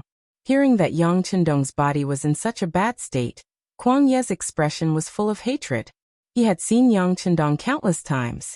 This kind of young man seemed to always have an inexhaustible amount of energy. Even a small illness would not affect his body. However, from Guanying's description, he seemed to be like a lamp that had run out of oil. One could imagine how severe the poison was. Thinking that the Southern Ming Empire's hopes were mostly placed on Yang Qindong, if something really happened to him, there would be no link between the Southern Ming Empire and the mercenary army. For the current situation, it was definitely not a good thing. He said angrily, "What do the imperial bodyguards want to do? Get rid of the donkey after it has outlived its usefulness?" Wei Guang alone would not have such ability and courage. There must be someone behind him. However, they did not think about it. If something really happened to Yang Qindong, who would be able to quell the Min King's rebellion? The person behind this is really... At this point, Kuang Yi stopped talking because he suddenly thought of the person behind the Imperial Secret Service. For a big matter like dealing with Yang Qindong, without that person's permission, normal people would not have the guts to act on their own. Could it be that this was really his intention? Once the thought appeared in his mind, it could not be dismissed. Thinking about it carefully, that person did have a reason to act. Yang Qindong was ultimately too young and so capable. The existence of such a person was originally a huge threat and pressure. The emperor was still young, but once he grew old and that person was still alive, would his descendants be able to suppress Yang Qindong? If they could not, what would happen? What Yang Qindong lacked now was experience and enough merit. However, he was still young. Once he was given enough power, these could be made up for. Once he had everything he needed, it would be even more difficult to control him. This led to the poisoning incident after the Huang bandit army incident was over. It seemed to make more sense. There was another problem. If it was really his intention, why did he not tell him when he received the order to come this time? Even if it was just a hint, it would be good, right? He would not let him be in such a passive position, right? It wasn't impossible to think of other ways to solve this problem. Now that he had come to Gaozhou Prefecture and was seen by so many people, it would not be long before Yang Qindong received the news. When that time came, what should he do? If he did not meet the other party, how should he talk? The emperor was afraid of him and wanted to poison him. Would he still dare to put such a person in an important position? For a moment, countless questions rose in Kuang Ye's mind, causing him to feel a headache. He originally thought that after coming to Gaozhou Prefecture and seeing Yang Qindong and promising him many benefits, he would have a chance to persuade this person to help him. But now, it seemed that everything was going to be overturned. He also felt helpless. Teacher. Seeing that Kuang Yi seemed to be in a daze, Guaning carefully called out to him. "HM? What's wrong?" Kuang Yi regained his senses and asked Guaning. "Teacher, you must have an important mission for coming here this time, but I wonder what the mission is. If you want to put the Duke of Loyalty in an important position, shouldn't you reconsider?" Guaning did not go into too much detail, but to smart people, there was no need to be so thorough. Many times, it was best to stop at a certain point. "That's right." Kuang Yi nodded, then said, "Come, bring me a brush and ink. This official wants to explain everything that happened here to the emperor, then send someone to send it out at the fastest speed possible." The news of Kuang Ye's arrival in Gaozhou Prefecture was immediately reported by the city's security bureau to the mercenary camp 5 li outside the city. Tiger's Mane excitedly brought the news to the military tent. When he saw Yang Chendong, he excitedly said, "Young master, Minister Kuang Yi is here." "Haha, as you expected. We will be of great use." "He's finally here?" After hearing this, Yang Chendong's expression was calm as if everything was within his expectations. But then he shook his head. Things have changed. Wei Guang's death and the words that Lu Si said before he died. "Even if we don't care, I'm afraid that others will." Sigh, it seems that if we want the plan to go smoothly, we have to continue pretending to be sick. Continue pretending to be sick? Why? Tiger's Mane asked with a puzzled expression. Tiger's Mane, young master, let me ask you. In your heart, are you afraid of a lively enemy or a sick enemy who could die at any time? Hearing Yang Chendong's question, Tiger's Mane was puzzled, but he still answered instinctively. Of course it's a lively enemy. But what does this have to do with us? Tiger's Mane, who had just finished speaking, immediately shut his mouth. Obviously he had thought of something. Seeing Tiger's Mane's enlightened expression, Yang Chendong laughed and said, "Okay, you're not too stupid. Okay, go and inform the brothers in the first and second guards. Tell them that once Kuang Yi comes, tell them to act more angry and sad. As for what to do, go and teach them. I saw that your performance last time was very good." Hearing this new mission, Tiger's Mane said with a bitter face, "Young master, it's not that my performance was good, but your acting last time was too good. So much so that I believed it was true." "All right, then let's do as you say." Yang Chendong laughed loudly. He casually sent Tiger's Mane away, then picked up the pen and continued to write a letter home. The letter was written to Su Maner, who had already been sent to Crimson City. The two of them had only been together for a short while, but because of some things, they had no choice but to separate. They were like newlyweds. It was impossible to say that they did not miss each other. Of course, writing a letter to Su Maner was not a privilege that only she enjoyed. For example, second Madame Qiao Yin and fourth Madame Lady Xiang, who were in the Yang family manor in the capital, would also communicate with Yang Chendong from time to time. Even Wan Xiaoyu, who had always been in Crimson City, would also communicate with Yang Chendong from time to time. But this time, when he wrote to Su Maner, Yang Chendong did not say any words of love. Instead, he told her in detail about how he had pretended to be poisoned. He also said that he had arranged for people to keep an eye on the capital and Nanjing of the Southern Ming dynasty. He wanted to see if there was anyone who could redress the Su family's reputation. If there was, then it was worth it for him to pretend to be sick. On the other hand, it would mean that the other party did not keep their promises. Since that was the case, he would have to seek justice himself.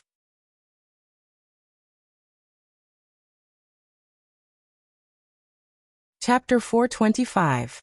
Early the next morning, an unexpected guest arrived at the mercenaries' camp. Guanyin and Ma Wei were standing behind the old man. As soon as they appeared, the gate of the mercenary camp was opened. Commander Luo came to greet them in person. "Greetings, Minister Kuang." Tiger's Mane stepped forward and saluted. "My young master knew that you would come, so he asked me to wait here to greet you. Please come with me." "Okay." Kuang Yi nodded and then said to Guanyin and Ma Wei behind him, "You two stay here. When you have time, you can learn how to lead troops from Commander Luo. I'm going to visit Duke Zhongdan." "Teacher, this." Guanyin seemed to be worried and wanted to say something, but Kuang Yi waved his hand, and then followed Tiger's Mane to the depths of the camp. In the largest tent, Yang Chendong had finished his makeup, which made Hu Yan and Madame Shuer exclaim in surprise. "Lu Lang, your skill is so powerful. It really looks like you have suffered a serious internal injury." Hu Yan looked amazed, and her hand couldn't help but touch Yang Chendong's face. Yang Chendong quickly dodged to the left and right to avoid her touch. Yang Chendong had practiced the art of makeup a lot in his previous life. Sometimes, in order to complete a task, he had to disguise himself as various people. Not only did he have to look good, but he also had to learn how to disguise himself. Otherwise, how could he fool others? "Yes, my husband looks so haggard now. If I didn't know the truth, I would believe it." Madame Shuer also stared at Yang Chendong's face, trying to find a flaw. However, no matter how hard she looked, she couldn't find the problem. It seemed that Yang Chendong was really sick. No matter how thick-skinned he was, Yang Chendong felt a little embarrassed when the two women stared at him like this. He changed the topic and said, "Your husband is well prepared. It will depend on your performance later. You always talk about how good you are at acting. This time, it's time to test you. Don't screw up." "What do you mean by screw up?" Hu Yan asked with interest. It means don't screw up," Yang Chendong explained awkwardly. "Oh, then we won't let you down," Hu Yan and Madame Shui said in unison. They understood what Madame Shui said. At this moment, Beta Persei rushed in. "Young master, Tiger's Head and Minister Qi are here." Oh, as soon as he said this, there was a sad cry. Who else could it be but Hu Yan and Madame Shui? The show began. After a smile appeared on Yang Chendong's mouth, his body also lay down on the bed. It seemed that even breathing was very laborious. Yang Er stared at the scene in front of him with his mouth agape. He thought to himself, as expected, birds of a feather flock together. Look, this family is full of acting experts. I still have to learn from them. But I don't know if I can learn a thing or two from them in this life. Outside the tent, Hu Mang finally led Kuang Yi into the tent, and what he saw was this very sad scene. There were cries and sighs, and there was even blood in the spittoon beside the bed. It seemed that Yang Chendong had just vomited blood not long ago. "A loyal and courageous duke. How did you become like this?" Even though he was mentally prepared, he had heard Guaning explain Yang Chendong's condition in detail yesterday. But this morning he still came to take a look because he was worried. Originally, he came with doubts, but the moment he entered the tent, the situation changed completely. He even felt sad for some reason. He could not help but think that some people were too much. This was a hero of the Southern Ming Empire. How could they treat him like this? Beta Persei lowered his head and said nothing. He moved a chair to the side of the bed, as if to let Kuang Yi sit down. But the sound of the chair slamming on the ground showed his attitude towards Kuang Yi. He was extremely unwelcome. "Beta Persei, don't be rude." Yang Chendong, who was on the bed, opened his eyes with great effort and scolded softly. Then he forced a smile and said to Kuang Yi, "Minister Qi is here. Hurry. Take a seat. You can leave too." Cough, cough, cough. With the help of Hu Yan and Lady Shui, Yang Chendong got up with great effort and sat down with his back against a large futon. Then Hu Yan and the others tactfully left. Beta Persei did not want to leave, but Yang Chendong said, "You can leave. Minister Qi is a good person. He won't harm me." Beta Persei reluctantly left the tent. Kuang Ye's face turned red when he heard that he wouldn't harm him. Of course, he knew what Yang Chendong meant. Kuang Yi felt sad when he thought about how the originally handsome and lively young man had been plotted against and ended up like this. He thought about how he had been wronged when he was ordered to stay at home to recuperate. The words, "Heaven's might is unpredictable," involuntarily entered Kuang Ye's heart. Although he felt indignant, in Kuang Ye's heart, the emperor was the emperor. He could not let anyone question him, not even himself. After suppressing the complicated emotions in his heart, he looked at Yang Chendong with a face full of concern. "Duke Zhongdan, regarding the matter of Wei Guang's poisoning, I have already written an urgent letter to the capital. I will definitely give you an explanation." "Forget it. He's already dead. Besides, Minister Kuang, do you really think he has the guts to do all this?" Yang Chendong's question hit the nail on the head, leaving Kuang Yi speechless. If he said no, it would be the same as criticizing the emperor. If he said yes, it would be an insult to his and Yang Chendong's intelligence. This was a question that couldn't be answered and couldn't be answered. Kuang Yi sighed and did not dwell on this question. Instead, he spoke in a comforting tone for Yang Chendong. "Duke Zhongdan, you have been wronged recently. I also heard that some people are still calling you Duke of Loyalty and Courage. I was angry about this and gave the order. Although your title of Duke of Loyalty and Courage was given by King Yu, since we have recognized him as the Daizong, his title is naturally reasonable. If anyone dares to call him that in the future, you can punish them." Kuang Yi was trying to comfort Yang Chendong by saying that he was on Yang Chendong's side. However, he was only on Yang Chendong's side psychologically. Many people would often say, "You are a good person. and I support you spiritually. However, Yang Chendong did not need such a good person card. Politics was not a game. It was not a matter of good for you, good for me, good for everyone. In order to achieve their own ideals, those who opposed could become mortal enemies. It was common to even fight with swords. Just because you're a good person, how can you lower your head and accept everything when you've been wronged? Therefore, after listening to Kuang Ye's words, Yang Chendong quickly counterattacked. Sai, it's just a title of duke. It's not like Prince Shiping was given the title of prince. There's no need to be so calculative. Hiss. A cold breath came from the bottom of his heart and went straight to his head. Kuang Yi widened his eyes and looked at Yang Chendong in disbelief. There was hesitation and doubt in his eyes, but more than that, there was fear and horror. This young man actually wanted the title of prince and envied Prince Mubin of Shiping. However, did he not know that since the establishment of the Great Ming Dynasty, Mubin was the only prince with a different surname who was still alive? There was only one prince after so many years. Yang Chendong actually wanted to be one of them. His courage and desire were beyond the reach of ordinary people. It was no wonder that the emperor was wary of him. For such an ambitious person, even if Kuang Yi was in the emperor's position, he would also be wary of him. He might even do something regardless of the consequences. Kuang Yi was stunned. In Yang Chendong's eyes, he forced a smile on his pale face. Minister Kuang, it's just a joke. You don't believe it, do you? Haha, how could that be? This old man was just amazed by the courage of the Duke of Loyalty and Courage. Kuang Yi chuckled perfunctorily. However, in his heart he thought, who would believe that you are joking? How can some things be taken as a joke? In just a few words, Yang Chendong had already stated his expectations. This also made Kuang Yi realize that after using him last time, he threw him to the side and even sent someone to poison him. He was afraid that he had already hurt his feelings. If he wanted to use him to send troops, he would have to pay a heavy price.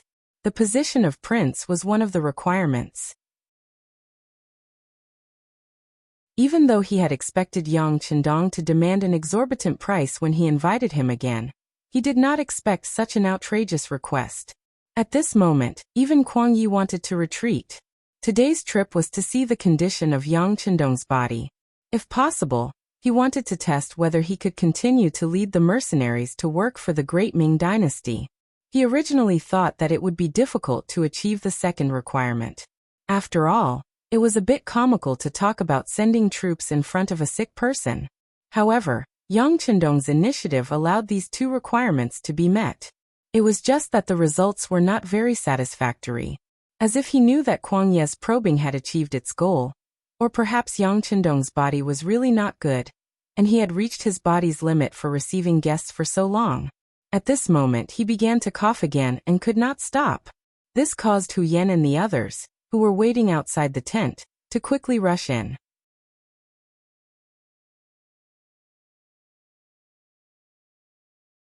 Chapter 426.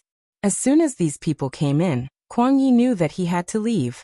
He wanted to see if there were any other ways to solve the problem. But when he saw Yang Chendong's attitude and his current physical condition, he knew that it was meaningless to say anything more. Kuang Yi left. Just like when he came, Tiger's Mane sent him out of the barracks. Yang Chendong stopped coughing, shook his head and said, "It's hard work to pretend to be sick. I hope I can fool this old guy." His words made both Hu Yan and Madame Shui laugh. This was their husband. When he was serious, he was a little scary, but sometimes he was very cute. Yang Chendong did this to deceive Kuang Yi, and he also took the opportunity to put forward his request. In fact, Kuang Yi was indeed deceived. Yang Chendong's makeup skills were too good. Or it could be said that the things in the warehouse were too good, so good that they could not be found in this era. That was why he could deceive everyone. "Teacher, how is Duke Zhongdan's condition?" On the way back to the city, Guaning asked in a low voice. When he saw Kuang Ye's gloomy face after leaving the barracks, he felt a little nervous. After all, a while ago, he was not respectful to Yang Chendong, and even wanted to trick him. What he did was likely to ruin his teacher's plan, and he was a little worried about it. "He's really sick," Kuang Yi answered in a low voice, and the image of Yang Chendong's terminally ill flashed in his mind. Then, I wonder if I can still lead troops into battle? Guanning continued to ask in a low voice. This was the main point he was concerned about. He had already received the news that King of Min's faction had begun to deploy troops and generals while stabilizing the current results. They were preparing to expand the results of the war. As one of the occupied areas, Guangdong was obviously intolerable. That was to say, even if they did not take the initiative to attack, it would not be long before King Min took the initiative to deal with them. Lead the army to fight. Kuang Yi shook his head. Who knows? However, if you want him to fight, you have to agree to one of his conditions. You have to become a king like Shiping Wang Mu Bin. Kuang Yi whispered when he saw that no one else was around. What? Crowned king? Guanning almost couldn't hold himself back and yelled out. However, he quickly shut his mouth. From his expression, it could be seen that he was frightened as well. Who was Mu Bin? He was the descendant of the Mu family, and had been loyal for generations. He was forced to be a king because he was going to pacify Yunnan this time. However, from the looks of it now, it did not seem to be of much use. This was because the commander-in-chief knew that the failure of Dongxing, this stupid teammate, had prevented him from unleashing his full strength. But in any case, Mu Bin, who was crowned as a king, was like a nail nailed to the back of King of Min, so that they could not attack Nanjing with all their strength. From this point of view, the crowning as a king had some effect. Who was Yang Chendong? Although he was also the descendant of the Yang family, and was also a loyal family, he just saved the leader of the mercenaries by coincidence. He did not have any real power in his hands, so why should he be a king? Of course, it was a bit too much to say why. After all, Yang Chendong saved Ingzong's life, and defeated the Walla's invasion on behalf of Ingzong. Now he had the merit of pacifying the chaos in Guangdong, which was also a great achievement. But because of this, he could not be a king casually. Everything was because he was too powerful.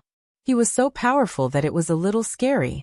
Unlike Mu Bin, whose influence was only in Yunnan, he was nothing outside of Yunnan. Because of Yang Chendong's power, once he was crowned as a king, it was hard to predict what the consequences would be. Thinking of this, Guanning did not dare to say anything. And these were also seen by Kuang Yi. He could not help but sigh in his heart. There were some people in the Great Ming dynasty who were crowned as kings, such as Zhongshan Prince Suda, Kaiping Prince Chang Yechen, Chiang Prince Li Wenzhong, Ningyi Prince Deng Yu, Dongou Prince Tang He, Qianing Prince Muing, and now Shiping Prince Mu Bin. But except for the last one, the others were all crowned as kings after they died. Yang Chendong was a living person. When he thought of living people, he could not help but think of Yang Chendong's weak body. Kuang Yi thought in his heart that perhaps this person would not live for long. In this case, crowning him as a king did not seem to be an unrealistic idea. Kuang Yi's heart became hesitant at first. When he was sure that Yang Chendong was seriously ill, the idea of crowning him as a king was born. Of course, he also knew that such a big matter could not be decided by himself. He still needed to ask the emperor for instructions. And so, after sending out the urgent letter yesterday, another urgent letter was sent out after he returned to the study of the Gaozhou government. Ping in Beijing, Japan. The imperial city of Japan was also called the Imperial Palace of the Great Inner City. It represented the highest power in Japan, and was also the political, cultural, and economic center of the country. As the 102nd Emperor of Japan, Yen Run was known as the Emperor of the Garden. This kind of name was very common in Japan. The people here were also very used to naming people after places, such as the foot of the mountain, the mouth of the river, the bridge, and so on. The Emperor of Japan was originally the most noble existence in this country. In fact, this was indeed the case to the outside world. Many orders were issued by the Emperor of the Garden, and known to the people. But in reality, Yen Run was more of a puppet-like existence. At least in some matters, he had to look at other people's faces and listen to other people's opinions before he could make the final decision. As a descendant of the royal family, Yen Run naturally did not want to disgrace the name of the emperor. In private, he had been working hard to change the situation. This was why he sent his favorite daughter, Princess Junko, to the Great Ming dynasty. At that time, the The Great Ming Dynasty was very powerful to the outside world. At least, it was far from what Japan could compare to. They still had to look up to this big country in the east. After Princess Junko was sent out, some information came back through various channels. But most of it was about the princess's experience in the northern capital of the Great Ming Dynasty. The most mentioned person was a young man called Yang Chendong. The letter said that Yang Chendong was only in his early 20s, but he had already been conferred the title of duke, and had a lot of influence in the Great Ming Dynasty. Regarding the records in this letter, Yanren naturally had a feeling of dislike towards Yang Chendong. It was not because of anything else.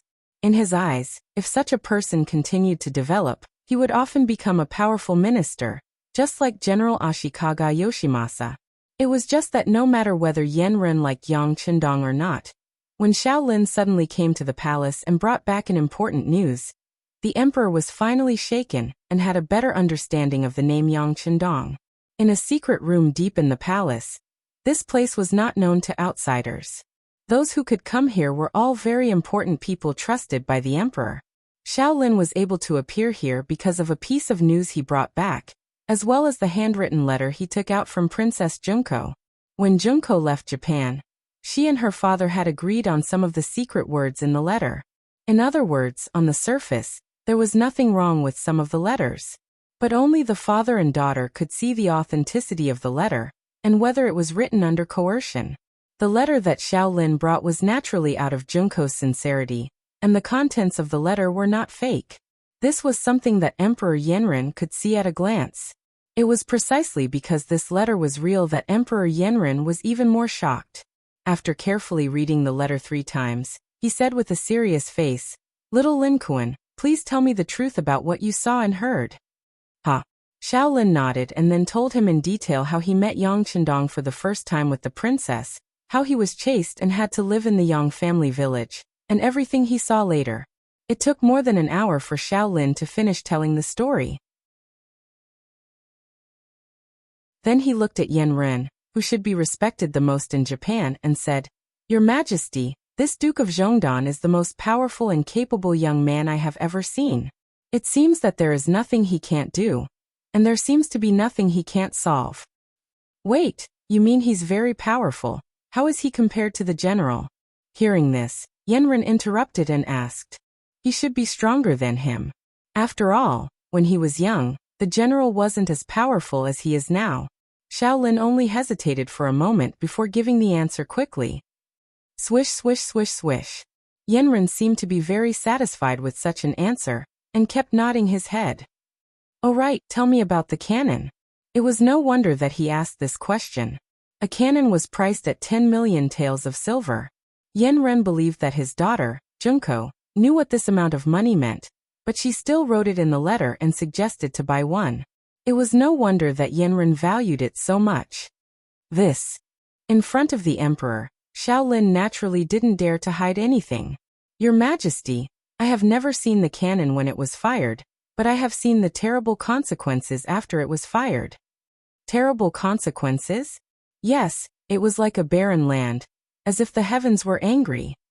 Shaolin tried his best to describe the scene after he saw the cannon blast on Qirjing Street. However, Emperor Yanren's expression changed again, and again when he heard these words. In his mind, he seemed to have sketched out a very shocking scene, and this scene was soon installed in the general's mansion. It was as if a cannon blast could kill Ashikaga Yoshimasa, and he would regain control of the highest authority in Japan.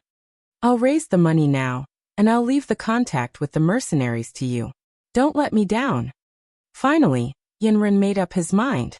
Although 10 million taels of silver was a huge burden to him, in order to regain control of the country, he agreed without hesitation.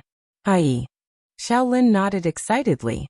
With such a heavy responsibility on his shoulders, he could imagine that once he succeeded, he would be put in an important position.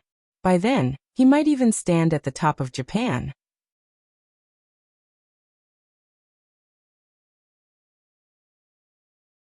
Chapter 427.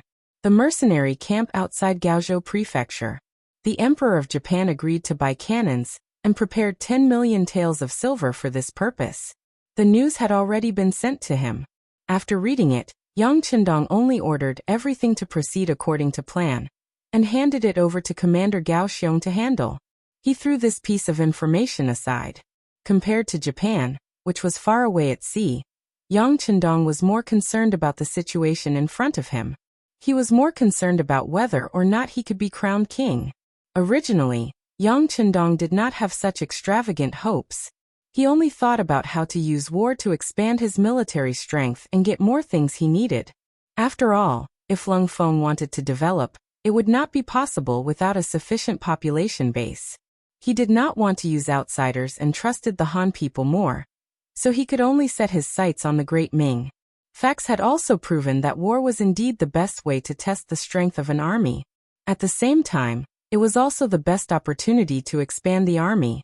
He had obtained so many soldiers and taels of silver just by wiping out a motley crew of yellow bandits with only a few 100,000 people. This made Yang Chendong see the benefits that war could bring to him. However, he did not expect that the situation in Yunnan was so critical that Yingzong Qizhen threw aside the laws of the ancestors and gave Marquis Shiping the title of King of Shiping. One should not underestimate this title of king with a different surname. Once he had the identity of a king, he could open his own mansion and have his own army. Although the number of people could not exceed 3,000, for Yang Chendong, once he had this kind of power, there were probably not many places in the world that he could not go. There were too many benefits to becoming a king, so it was not an example. This made Yang Chendong very excited. However, he also knew that even if Mu Bin could be crowned king with a different surname, it was only a special event in a special period. It was not hereditary, so it was destined that the title of King of Shiping was only effective on Mu Bin. Otherwise, his descendants would not be able to enjoy such treatment. Even Mu Bin had so many backup plans when he was crowned king. If he wanted to be crowned king, it would be even more difficult. Not to mention that Zhu Qizhen had always been afraid of him. In this regard, the two brothers, Zhu Qizhen and Zhu Qiyu, had the same attitude. However, with the example before him, no matter how difficult it was, Yang Chendong had to fight for it. To him, this was definitely an opportunity. In the words of the commoners, if they missed this opportunity, they might not be able to find it again. With this goal in mind, when Kuang Yi came to visit him, he mentioned that he was very envious of Kuang Yi being conferred the title of king. At the same time, he pretended to be seriously ill in order to increase the chances of this matter becoming a reality. Of course, if he really wanted Zhu Qizhen to relent, just doing this was not enough. In other words, the more complicated the situation on the battlefield was, the more danger the Southern Ming Empire was in, and the higher the chances of success would be. Therefore, during these days, Yang Chendong had been paying attention to the movement of Prince of Min's faction. After waiting for days and nights, they finally made a move. The Miao people were the first to react. This time, the Prince of Min's faction was able to defeat the Southern Ming army and progress at lightning speed. The Miao people's help was completely inseparable. It was because of the Miao family's courage to fight, kill, and charge that the Southern Ming army was defeated and lost a large amount of territory and land in a very short period of time. At that time, there was no such thing as 56 ethnic groups being one family. As a minority, they were often limited from birth. Their birth meant that they would not have much success in their lives. Things like being high up in the imperial court, that was something that they did not even want to think about. As a result, each generation was worse than the previous generation. In addition to the bad living environment, the lives of the Miao people were getting worse day by day. It was not until Zhu Qizhen established the Southern Ming dynasty in Nanjing that he increased taxes in order to achieve his goal of recuperating faster. This made the Miao people, who did not have a good life to begin with, live an abyss of suffering under the heavy burden. Wherever there was oppression, there would be resistance. Just as the Miao family was suffering, the Prince of Min's messenger came and promised many benefits, which made some of the leaders of the Miao family tempted. After that, they started the war. When they left their hometown and went all the way to Guangdong, they finally knew what was called wealth. In comparison, it seemed that their previous lives were too poor. Under sudden wealth, it would often make a person dizzy and change their way of doing things. This was the case for the Miao army. They didn't have to spend much effort to take down a few cities. After grabbing a lot of good things, the greed in their hearts couldn't be suppressed. Gradually, they started to like the feeling of looting. The main force of the Prince of Min's faction was still digesting the cities in their hands and constantly recruiting soldiers to consolidate their strength. When the Jiaoji army was taking down cities, they did not forget to transfer good things and some people to their own country. Only the Miao army did not care about cities and did not think about conquering the world. They were more interested in the benefits in front of them. It could be said that they were short-sighted or unambitious. In short, they were the fiercest when it came to attacking cities. Often after taking down a city, they would loot for a few days. Then they would leave the city and move on to a new target, continuing the pace of attacking cities. As they looted and moved, it was the Miao family who had the least number of people that caused the most damage. In less than a month, they had destroyed more than a dozen cities and state capitals, and the number of people affected by the disaster had reached more than 1 million.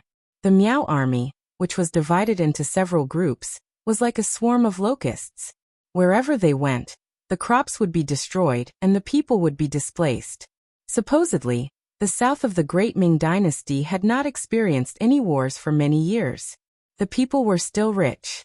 If it were other armies that came here, it would not be difficult to raise military provisions. However, the bad thing was that the people who came were Miao people. Not only did they snatch food, money, and women, they also burned the things that they could not eat. It was as if they were venting their poor lives over the years. Such actions naturally caused the number of victims in Yunnan, Guangxi, and Guangdong provinces to increase. Later on, when many people found out about the Miao army's actions, they did not wait for the Miao army to attack and left their homes with their families. Although people were not willing to leave the hometown that they had lived in for a long time, compared to being able to live, more people chose to leave home. Only a portion of the elderly, who were old and had bad legs, chose to stay. They looked like they would die in their hometown, even if they died. The disaster of the Miao army was not inferior to the disaster of the Great Ming Dynasty. This point was quickly reached, and was publicly announced in the main hall of the Southern Ming Dynasty. Wang Zhuo and a few other senior officials also wrote to the emperor, requesting that the emperor send troops to deal with the Miao army to save the people from this disaster. Some of these people were sincerely loyal to the country, and some were because their ancestral homes were in the 3 provinces. Among them, there were some officials who were unlucky. Their hometowns were occupied, and their fields were occupied by the Miao army.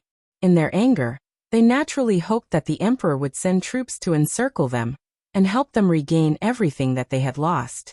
There were more and more memorials asking for troops, covering the entire dragon table. Zhu Qizhen's expression also became more and more ugly. How could he not want to send troops to deal with the rebellion? But first, he had to have the strength to do so. The Great Ming Dynasty, especially the south, had not seen soldiers for a long time.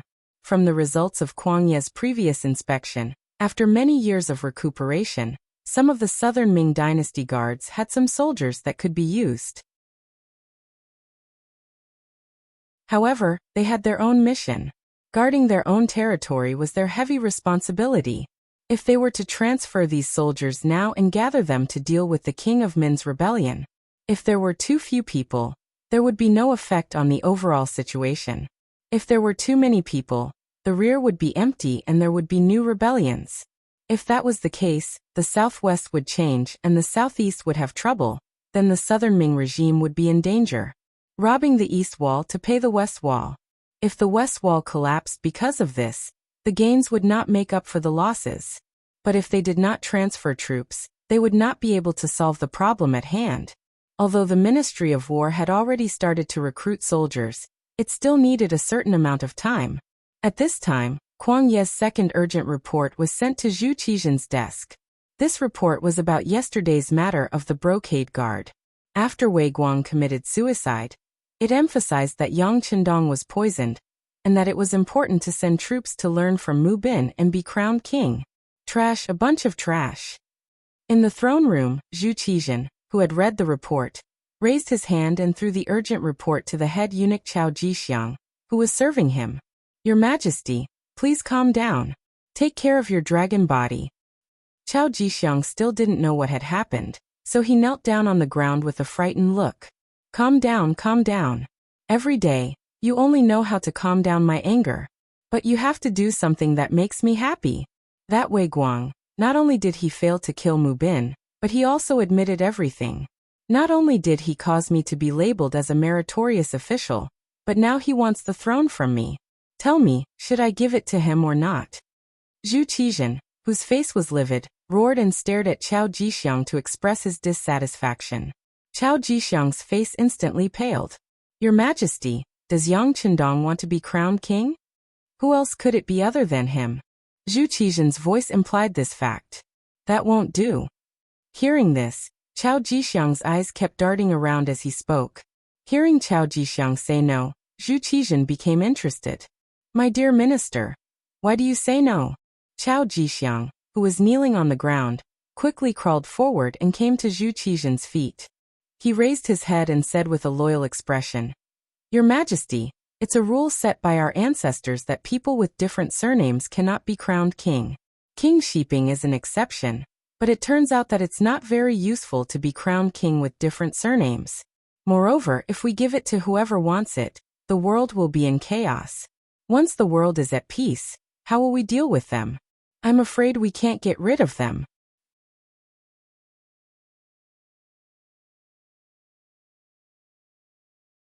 Chapter 428. Chao Jixiang's voice was still echoing in Zhu Qizhen's ears, but the unlucky Emperor Ingzong didn't say anything. From the moment Mu Bin became the king of Shiping, he knew that some things were out of his control.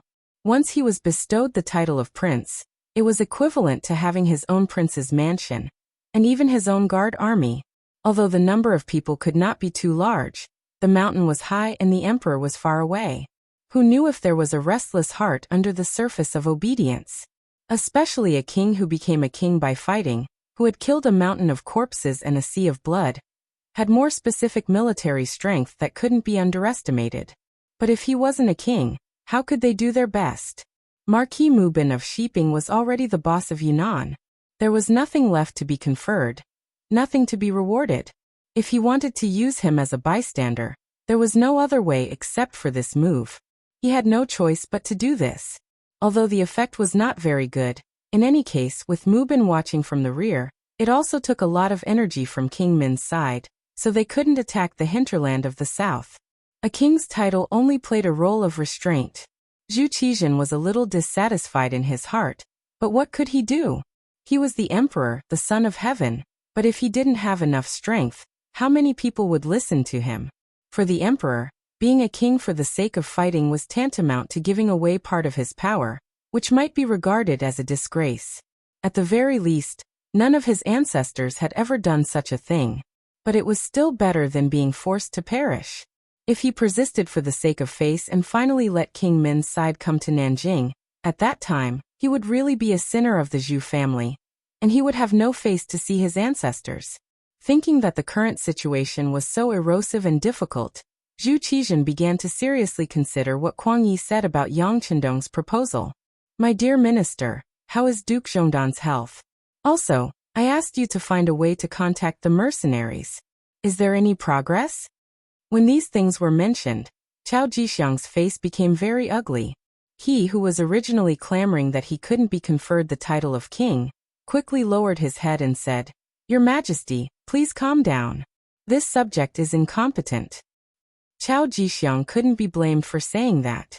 Whether it was Yang Qindong or the mercenaries, the embroidered uniform guard hadn't made any progress in such a long time. Needless to say, the mercenaries had perfect military discipline.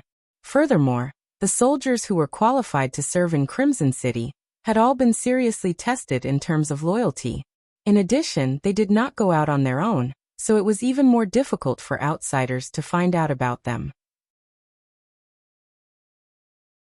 Even though the embroidered uniform guard seemed to be everywhere, they were unable to do anything in the face of such a disciplined army. Naturally, it was difficult for them to achieve any results. As for Yang Qindong's place, it was heavily guarded. Even the auxiliary troops could not get close. Only the elite cold vanguard, who had gone through many trials and tribulations, had the right to guard outside. Not to mention, There were also the first and second guards, the elites of the elites. Under such heavy protection, it was as difficult as ascending to the heavens to investigate Yang Chendong's condition. The embroidered uniform guard had sent out many people, but most of them returned empty-handed. On the contrary, quite a few of them had gone missing. Chao Jixiang's words of incompetence expressed his helplessness toward Yang Chendong and the mercenaries. His words enraged Zhu Qizhen once again. Incompetent, incompetent. Do you not know what else to say other than this? Scram, scram. Yes, yes. Seeing that Zhu Qizhen was enraged again, Chao Jixiang, who knew that accompanying a monarch was like accompanying a tiger, immediately knelt and left. Zhu Qizhen was the emperor of the Great Ming dynasty, second only to one and above all. He had inherited the legacy of his ancestors. But at the same time, he had also inherited his ancestors' temperament, which was capricious. Who knew if he would punish Chao Jixiang in a fit of rage? Chao Jixiang left the hall, and the other eunuchs lowered their heads, not daring to speak. Not long after, a heavy sigh filled the hall. No one knew what the so-called true dragon, the son of heaven, was thinking at this moment. Gaozhou Prefecture. The Minister of War, Kuang Yi, sent 2 urgent secret letters to Emperor Ingzong, but he did not receive any reply even after a long time.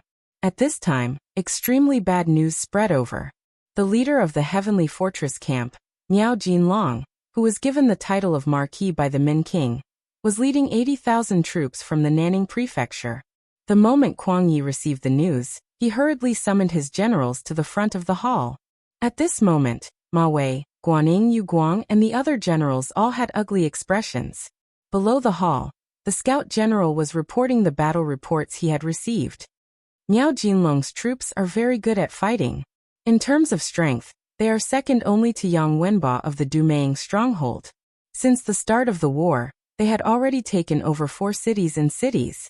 Among them, the number of small counties that they had taken over was uncountable. Their army had also expanded from 10,000 people to 80,000 now. They are currently attacking the Lianzhou Prefecture and are not far from us. How many people are there in the Lianzhou Prefecture? Kuang Yi asked directly. Only 1,000. The scout general did not even dare to raise his head. Hiss. Kuang Yi, who took in a cold breath, knew that Lianzhou could not be defended. 1,000 against 80,000, the result could be imagined. Report. Right at this moment, another scout entered the hall and whispered something into the ears of the general, who was kneeling on the ground. The scout general's expression changed again and again. He then waved his hand and waited for his subordinates to leave. He said with a panicked expression, I just received news that the general of the Lianzhou Prefecture has surrendered. What? Kuang Yi, who had suddenly heard the latest battle report, staggered and fell to the side before losing his balance. Luckily, Guaning reacted quickly and stretched out his hands to catch him. He also anxiously shouted, Teacher, teacher, are you okay? I'm fine, I'm fine. Kuang Yi, who took in a strong breath, his chest heaved up and down a few times. Then he steadied himself and waved his hand at Guaning. Then he angrily scolded, Bastards, a bunch of bastards. They received the kindness of the emperor and did not think of repaying it. They should be killed, their families should be wiped out, and their families should be wiped out. Kuang Yi angrily scolded. Unfortunately, the general of the Lianzhou Prefecture could not hear him. Even if he heard it, he would not be afraid. After all, he had already surrendered. Who knew how long the South Ming could last? Teacher, please calm down. Now that the Lianzhou Prefecture has fallen, the next target will probably be our Gaozhou Prefecture. As for how to deal with it, I need teacher to think. Guaning saw that Kuang Yi could stand up on his own, and took 2 steps back. Deal with it. What else can we do? We have to defend the Gaozhou Prefecture to the death. With me here, we will not let these traitors take a step forward. Even though Savage Kuang was old, his voice was like thunder. Kuang Yi had made the decision to defend the city to the death.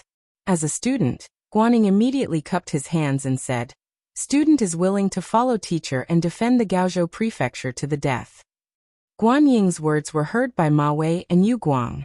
The two exchanged a glance before cupping their fists and saying, We will follow the orders of the minister and defend Gaozhou Prefecture to the death.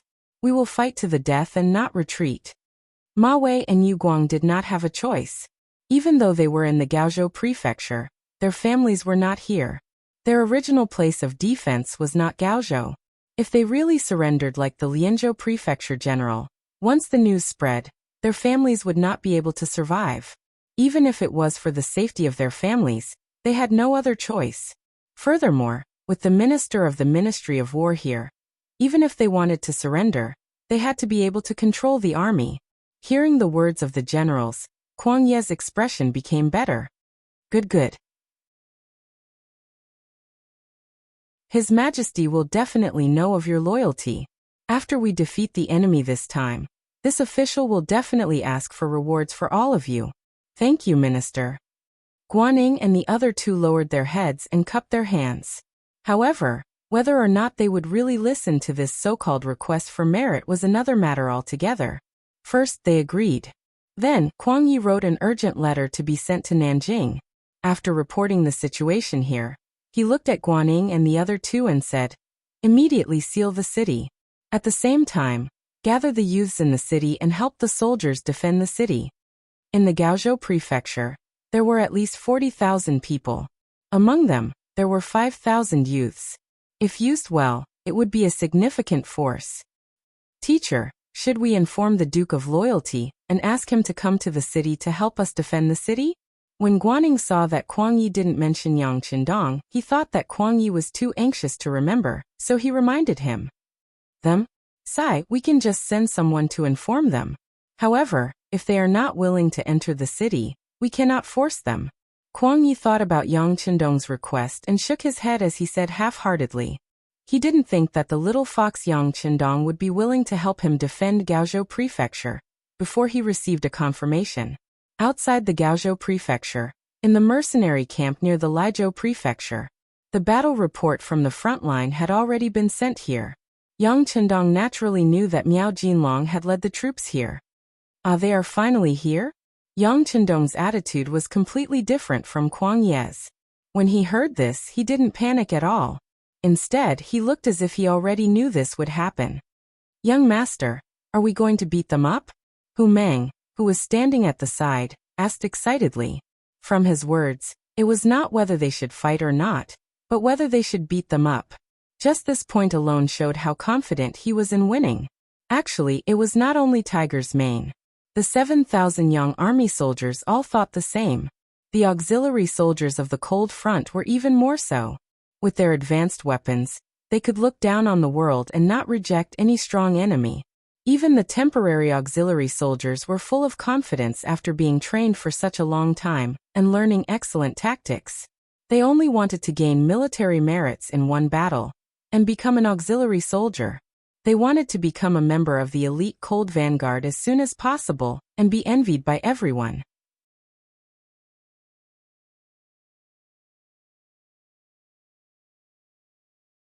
Chapter 429. Why do we have to fight?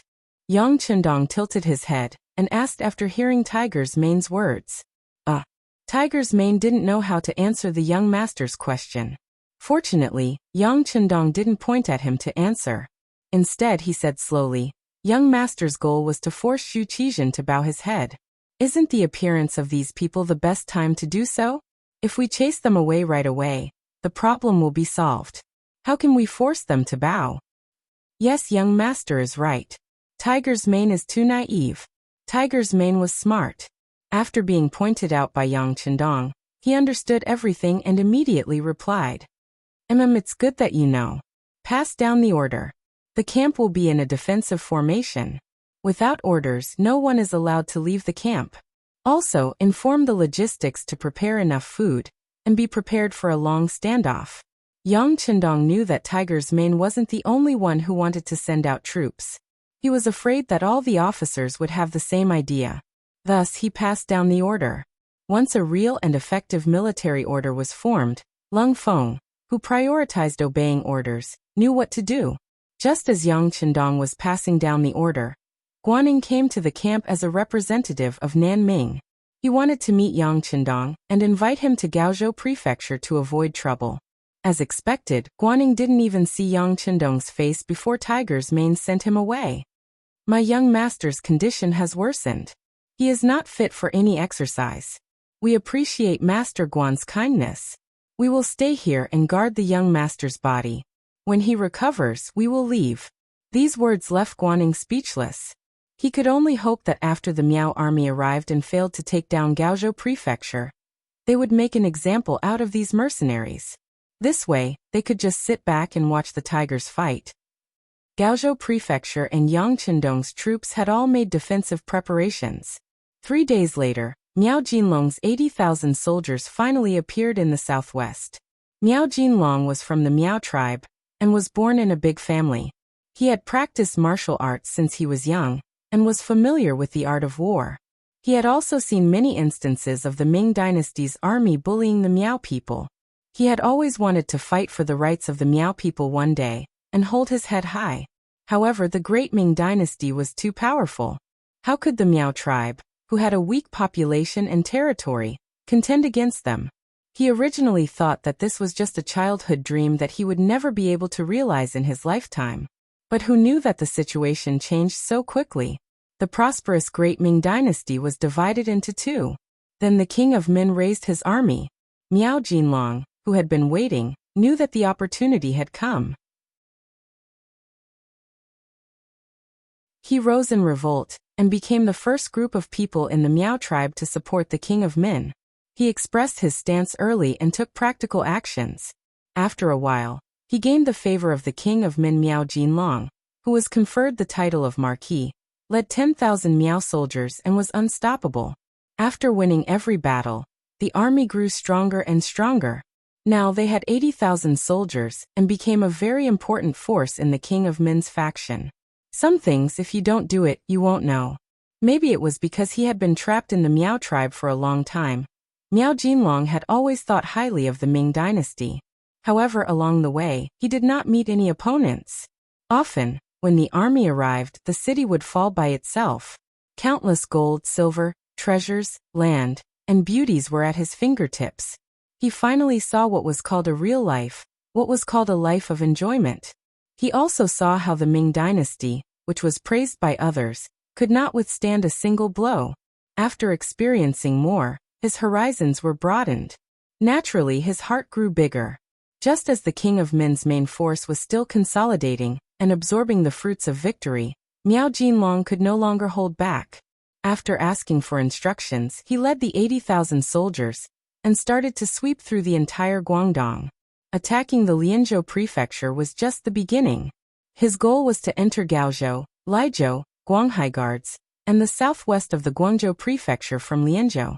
He wanted to be the vanguard to cooperate with the king of Min's main force to attack the Guangzhou prefecture. Lianzhou won the battle and the Lianzhou general surrendered and opened the city. This seemed to be a good start. Miao Jinlong was overjoyed and led his troops to seize the city for a day. On the second day, he went straight to Gaozhou prefecture. In his eyes, Guang prefecture was the only place to rest. The other prefectures were just steps to wealth and power. It was because of this idea that when the troops arrived at the Gaozhou prefecture, he sent people as usual to persuade them to surrender. The people were sent out, but only corpses returned. Guaning was ordered to kill the messenger with an arrow. This is so infuriating. How dare you kill the messenger? Men surround the city, attack the city. When Miao Jinlong saw the messenger's corpse, he could not help but be furious. He immediately ordered to prepare to attack the city. My king, please calm down. Just as the other generals in the tent were enraged and were about to fight to be the vanguard, a voice rang out in the tent. Then, a man dressed in a long gown and dressed like a scholar walked out from the ranks. Mr. Zhou. Seeing the person who walked out, Miao Jinlong furrowed his brows. Then he relaxed and asked kindly, "Mister, why are you stopping me from sending troops?" "It is for the good of my king and all the generals." The man called Mr. Zhou said in a neither servile nor overbearing manner. Mr. Zhou's original name was Zoda. He was originally from Yunnan. Because he once offended a steward of the Marquis sheeping house, he was stripped of his scholar status. In a fit of anger, he went to where the Miao people lived and married into their family, becoming the son-in-law of the Miao family. Because he was literate and knowledgeable, he was chosen by Miao Jinlong and kept by his side. Zhou De was worthy of being called a scholar. He had contributed a lot to Miao Jinlong's plan along the way. Even when the Min king sent people to contact them, he was the first to stand up and support them. Zhou De not only focused on attacking, but also on attacking the heart.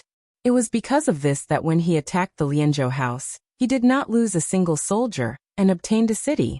All of this made Miao Jinlong admire him. In addition, this person had been in the Miao family for 10 years, and even had a few children. There was no problem with his loyalty and he was very trusted. When he saw that it was this person who stood out, he was not angry. Instead, he asked kindly, "Let's hear it." Hearing that it was for his own good, Miao Jinlong asked with interest. Facing Miao Jinlong's amiable attitude and the angry expressions of the other generals, Zhou De was neither servile nor overbearing. With a calm expression he said, "My king generals, you must remember that our ally in Guangdong, Huang Yuliang, was completely wiped out, right?" Of course. Miao Jinlong nodded his head.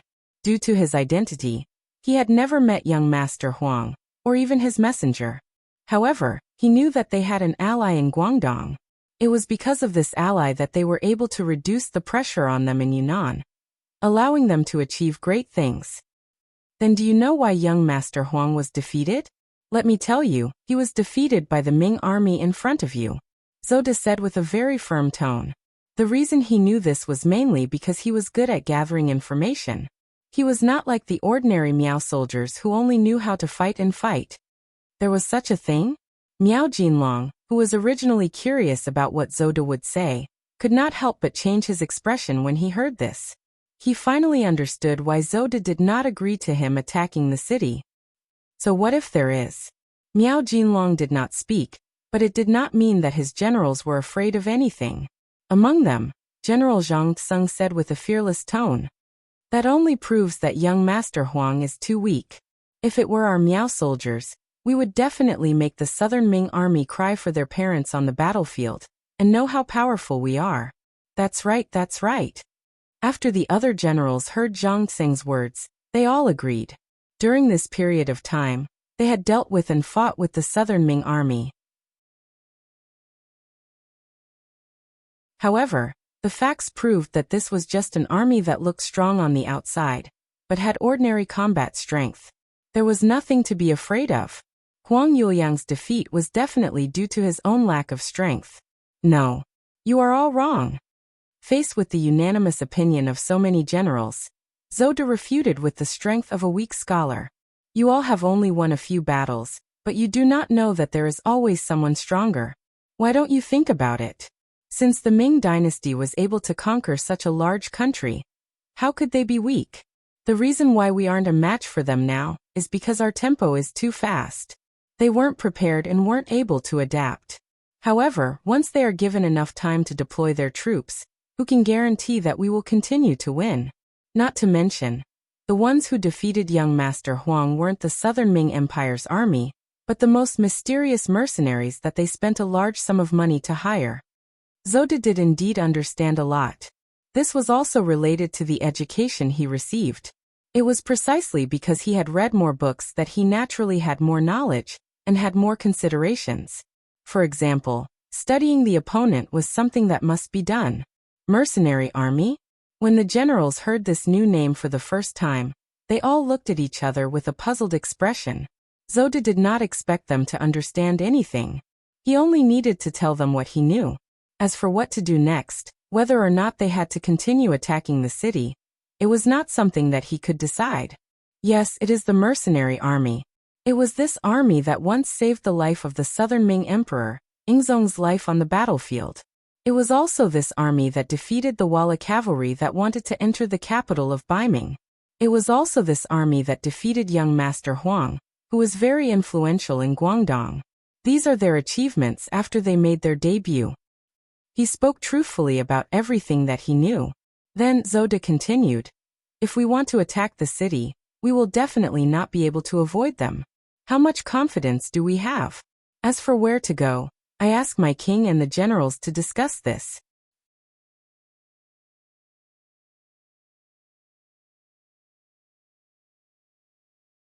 Chapter 430. Zoda shut his mouth and did not want to argue with anyone about this matter.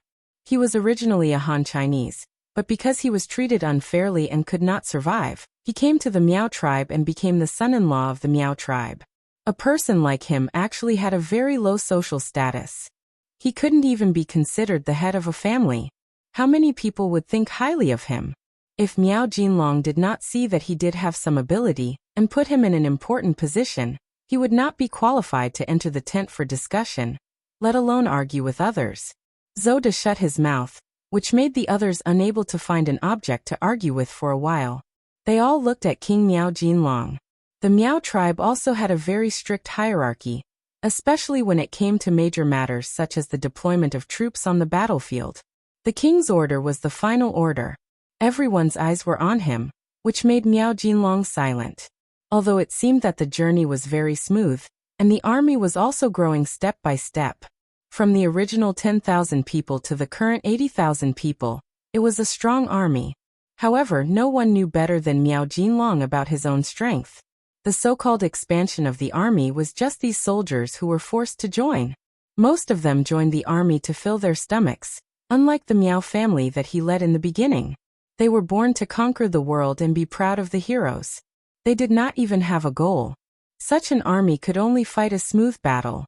Once they encountered a tough opponent, they were likely to be heavily injured or even defeated.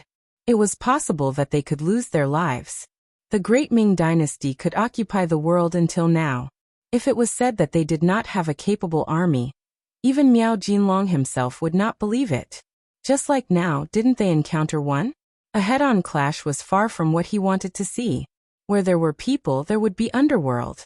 This saying was also applicable in the army. For any organization, no matter what the intention was, as long as time passed, factions would appear. It was something that could not be stopped.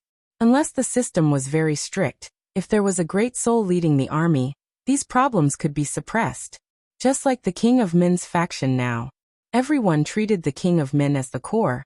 But it was undeniable that which general did not have their own thoughts? If you want to be respected by others, if you want to share the benefits, the prerequisite is to have enough strength. Only then will others respect you, value you, and not neglect you.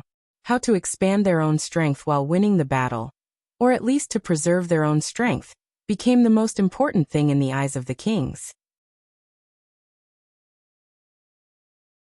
If everything was as Zoda said, and the Ming army in front of them and the mercenaries in front of them were very powerful, then choosing such a tough opponent was originally an unwise thing.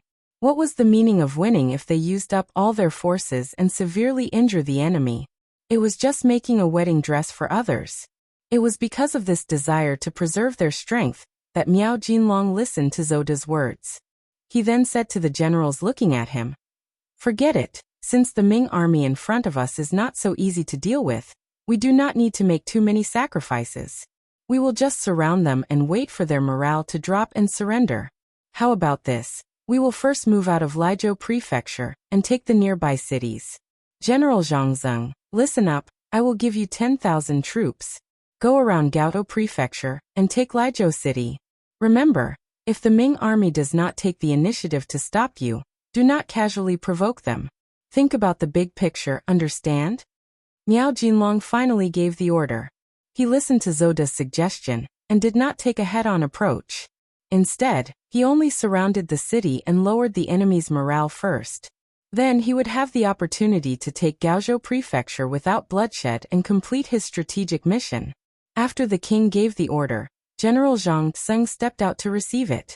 Not long after, the 10,000 Miao family soldiers rushed out of the camp and went around the border of Gaozhou Prefecture, heading straight for Lijiao Prefecture in the south. After the Miao army arrived, they did not immediately attack the city. Instead, they acted as if they were going to surround the city.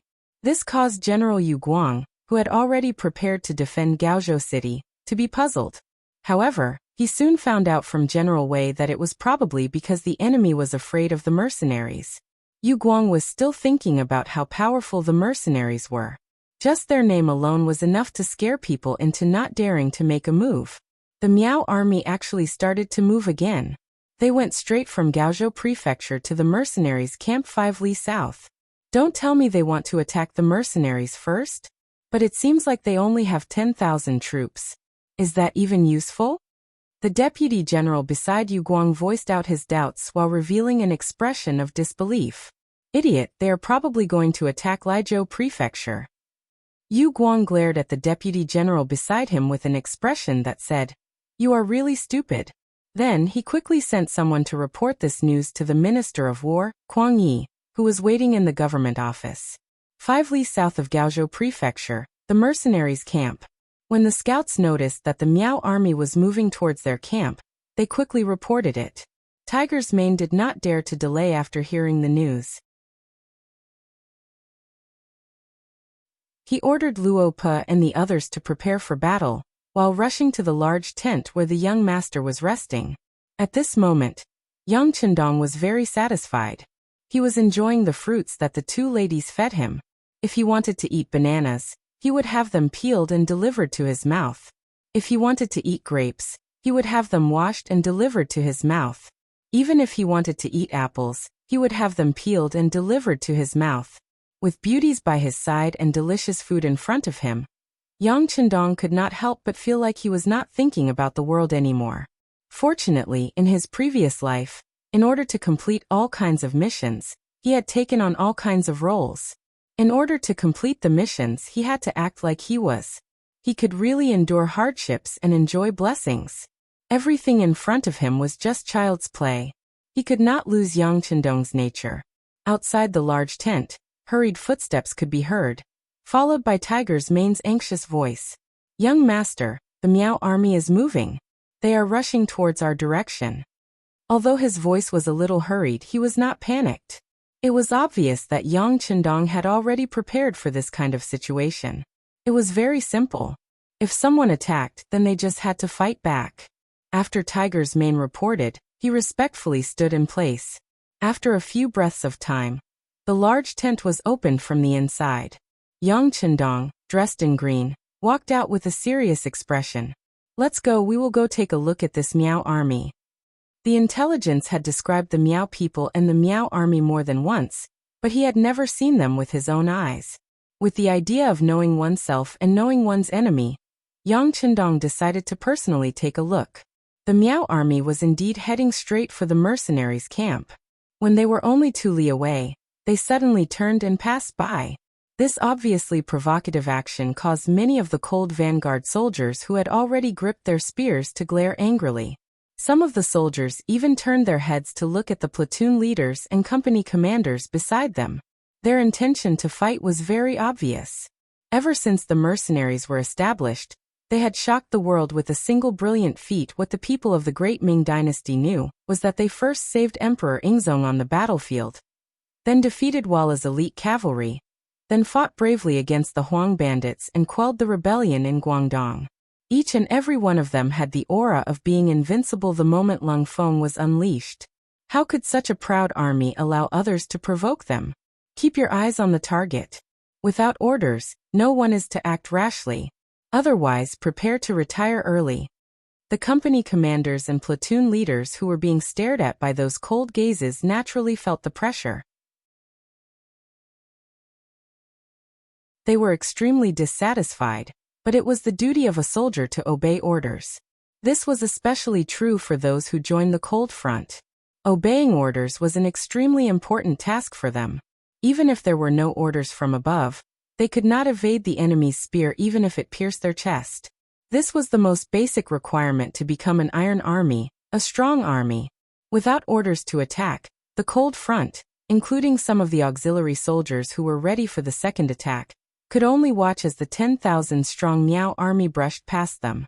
Speaking of which, the distance between the 2 sides was only about 300 meters. Those with good eyesight could even see the facial features of the other side. Therefore, they could see the mocking gazes of the Miao soldiers. "General, it seems like these so-called mercenaries are nothing more than this. We are already so close to them, but I don't see a single brave soldier daring to rush out of the camp to find trouble with us. It seems like they don't live up to their name." Some of the junior leaders in the Miao army gathered together and laughed. General Zhang Zeng, who was riding on a horse and walking in the middle of the group, also laughed when he heard the discussion of his subordinates. That's right, they don't even have the courage to walk out of the camp. In my eyes, they are just a bunch of cowards. Once we take down Liuzhou Prefecture, I will naturally tell the king to start with these mercenaries. Ha ha ha, I want to see what that scholar Zhou has to say when the time comes.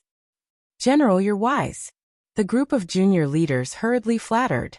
Following that, the 10,000-strong Miao soldiers walked past the mercenaries' camp with high morale.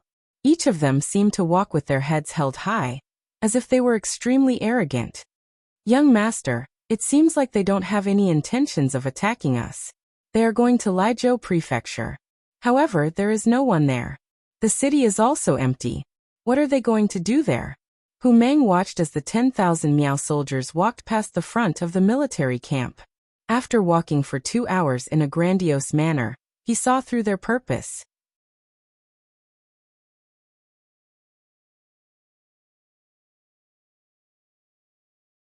Chapter 431. Hearing Tiger's Mane's puzzled question, Yang Chendong nodded and said, "Yes, we know that Liuzhou Prefecture is an empty city, but others don't know that. What will they do when they find out that there is no one there?" Tiger's Mane was originally listening to Yang Chendong's words, but when there was suddenly no more, he asked in confusion, "What do we do?" "Yes, what do we do? This young master is asking you a question." Yang Chendong nodded and looked at Tiger's Mane seriously. Tiger's Mane saw that Yang Chendong was testing him, so he quickly racked his brains. However, perhaps because of the suddenness of the situation, or perhaps because of his nervousness, he couldn't come up with a reason. He could only stammer, "Young master, Tiger's Mane is slow-witted. He doesn't know what will happen next." Sigh. A long sigh with disappointment in his eyes. Tiger's Mane was good at everything, but he was used to relying on himself. How could he be entrusted with important tasks in the future? The good thing was that he liked Tiger's loyalty and complete obedience to orders. As for his shortcomings, he would become stronger with more practice. "All right, then young master will tell you. When I looked at the Miao army just now, they were very arrogant, as if they didn't put us or any other army in their eyes. Usually, such an army's morale is very high, and they won't be too weak in battle. However, they often have a fatal flaw, and that is arrogance. On the battlefield, if they are too arrogant and don't put their opponents in their eyes, the consequences will be very serious, and they may even lose their lives." Yang Chendong's voice was still echoing in the air. Tiger's Mane, Beta Persei, Luope and the other regiment and battalion officers all had a thoughtful expression on their faces. They also seemed to be wondering if their own army was too arrogant. Would they also make the mistake of underestimating the enemy? Seeing that everyone was deep in thought, Yang Chendong's eyes revealed a satisfied expression. It was almost impossible for an army to remain undefeated for its entire life. There were too many factors involved, such as morale, willpower, advanced weapons, whether the commanding general gave the correct orders, whether the soldiers were united, whether they were brave, whether they dared to risk their lives on the battlefield, and even factors such as the right time, location, people, whether they had a good reason for their actions, whether they were righteous, whether the army had a soul, whether the soldiers had faith, whether the soldiers were of the same mind, and so on and so forth. It could be said that victory in this war was not determined by who had more people, or whose weapons were more advanced. It was just like during the war's war, of course. Our armies is main was main was main's main. This was as main was main. The cold front had too many advantages. For example, their advanced weapons, strict training, strict military laws, and uniform thinking and behavior among the soldiers. However, this did not mean that every battle could be won. Changes were ever present. How to deal with and resolve these sudden changes was also the key to victory. Beating them down was even more necessary. A person could have a lofty and unyielding character, but he couldn't have an arrogant heart. Otherwise, he would fall sooner or later. It was just a matter of time. Using today's opportunity, Yang Chendong was knocking on the heads of the various regimental and battalion-level officers. Seeing that everyone was deep in thought and understood his intentions, he continued, "A proud army will never return empty-handed. However, an operation without a goal or plan was often the cause of failure. Take this 10,000 Miao army for example. If they return empty-handed after going to Liezhou Prefecture and reunite with the Miao army's main force, then even if they fail, they will not be at fault. On the other hand, if their arrogance is at play and they want to take something back to deal with us, then their calculations will be wrong, and the consequences will be very serious. Young master, are you saying that when the Miao army returns empty-handed, they will attack us? But isn't that a little too bold? Tiger's Mane finally understood the meaning behind Yang Chendong's words and asked with a face of disbelief. These words came from Yang Chendong's mouth. If it was anyone else, Tiger's Mane would not have believed it and would even say that the other party was just trying to scare them. Are you brave? Ever since they left Yunnan, they have not met any opponents. How can such an army not be proud? What's so strange about them making some bold moves? Yang Chendong said all of this confidently. He only needed to confirm that the 10,000 Miao army would definitely attack them. Since Yang Chendong had said so, Tiger's Mane immediately said excitedly, "Young master, then let's prepare properly and teach them a lesson when they come." Yes, preparation is a must. However, there's no need to be too nervous. Didn't Gao Xiong bring some newly developed mines from the munitions factory when he came? Bury some of them. If they dare to come, let them know what it means to scatter flowers from heaven. Yang Chendong was not completely sure that the 10,000 Miao army would attack them. Before he had any definite information, there was no need to make the soldiers so nervous. All he needed to do was to bury the mines and prepare for defense. If they really came, the effect would be surprisingly good. When the Lung Feng army attacked together, the 10,000 Miao army would basically be useless. Yes, Yang Chendong's words were equivalent to an order. The 2nd Regiment commander of the Lung Feng army, Luo Pe, who had been standing at the side for a long time, immediately nodded in agreement. Then he watched as the young master left. However, they did not leave even after a long time. Instead, after Luo Pe and political commissar Kong Jia had a discussion, they decided to pass on Yang Chendong's words to every battalion, company and platoon leader. They wanted to let them know that it was okay to have pride, but having pride would easily lead to failure. At the same time, they also discussed some actions that might be needed to take in the upcoming events. Since the 6th young master said that the Miao army would attack them because of their victory, it did not matter if it would happen or not. The necessary preparations must be made. Previously, when Gao Xiong brought a ship to Liezhou Prefecture to pick them up, he brought a lot of guns, ammunition and crossbows. Now they were all equipped and brought into the army. Every Lung Feng army was also equipped with 5 bullets. It was enough to deal with some large battles. However, no one knew what would happen next. No one knew when the next replenishment of ammunition would be. In order to ensure that there was enough ammunition, Luo Pe suggested that unless absolutely necessary, it was best to use cold weapons first. This was perhaps the Lung Feng army's weakness. Without air transportation, or even ground transportation, ammunition became a huge problem. Even if Yang Chendong was around and they could retrieve the items from the warehouse at any time, they couldn't do such a thing unless it was absolutely necessary. It wasn't like they could find a good excuse every time something happened. Not to mention that there was only one Yang Chendong, but there was more than one cold front team now. Political commissar Kong Jia agreed with Luo Pe's suggestion, and the Lung Feng army began to get busy. First, they dug the mines.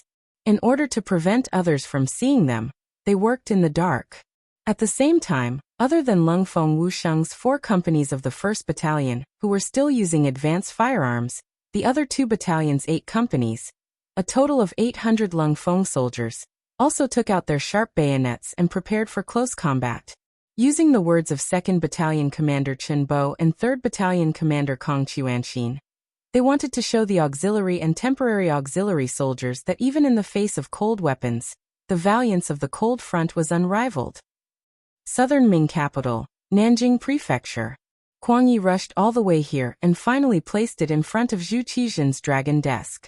When he heard what Kuang Yi said, that Miao Jinlong and his army of 80,000 had started to head south, and after taking over the Lianzhou Prefecture, they headed straight for the Gaozhou Prefecture. Zhu Qizhan could no longer remain calm.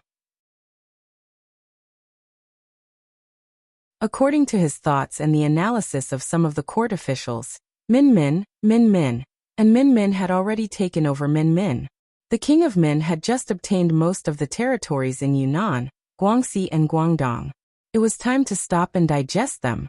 At least in the short term, there should not be any military action. However, it seemed that they had underestimated the enemy's appetite and ambition. In the court, when the officials heard the news, they all panicked. Especially the newly appointed left assistant minister Chen Rian. He was so nervous that he was sweating profusely. Kuang Yu was not in court. The former left assistant minister Wang Ji had misjudged the situation and had been arrested and interrogated. However, because he was still in Shiping Manor in Yunnan, and because the road back was full of King of Min's rebel army, he was not immediately taken back to Jingdo for interrogation. With the loss of two important figures, Chen Rian was promoted to the position of left assistant minister, and also to manage the affairs of the Ministry of War. Normally, Chen Rian would be overjoyed to receive such a position. However, in such a dangerous situation, taking over the Ministry of War was like taking over a mess. How could he not be frustrated? Luckily, Chen Rian was quite capable. In fact, in history, he had once held the position of Minister of War. Even if the situation was a little dangerous, with his strong ability, he had come up with some good countermeasures. For example, when the entire southern Ming dynasty started to recruit soldiers, any male between 16 and 40 years old could sign up. The requirement was that each family had to send one person. If there were more and they were willing to join the army, one person could pay a year's worth of taxes. Once the world was peaceful, these people would not be recorded in the army and could regain their freedom. They could choose to do farming or business.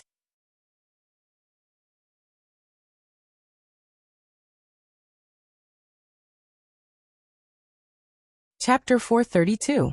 Chen Rian's policy was very good, and it attracted a large number of people to join the army. Statistics showed that the newly recruited soldiers in the Southern Ming Empire had reached 1 million. This was because the financial pressure of the Ministry of Revenue was too great. Otherwise, it would not be difficult to double this number.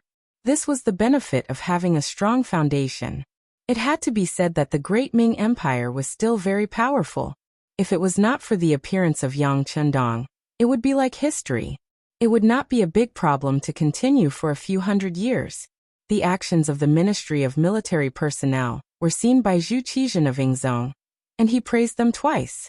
Now they only needed to wait for the training of these recruits to be completed before they could enter the battlefield. With so many fresh troops, it would not be a problem to wipe out the King of Min's rebel army. But at this time, the King of Min's faction, who was estimated to be biding their time, made a move.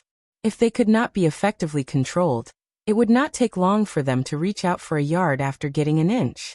The other rebel army would follow suit.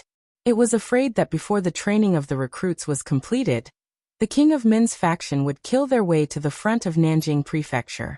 The southern Ming Empire's regime might face the danger of ending. With the danger of the country being destroyed, how could Zhu Qizhan not be anxious?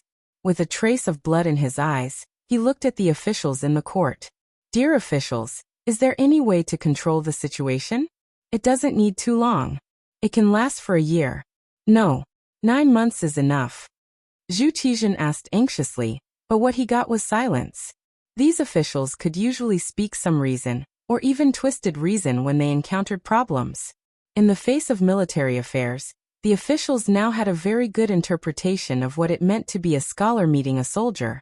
In the face of the King of Min's faction who did not talk reason at all, it seemed that any method was useless. Just like 2 days ago, the Minister of Rights, Lu De, had proposed that they should first negotiate with the King of Min. Of course, this kind of negotiation was fake. The real thing was to stabilize the situation and delay time. Although this policy made Zhu Qizhan somewhat unhappy, considering that it could maintain the situation and buy more time to prepare, he gritted his teeth and agreed.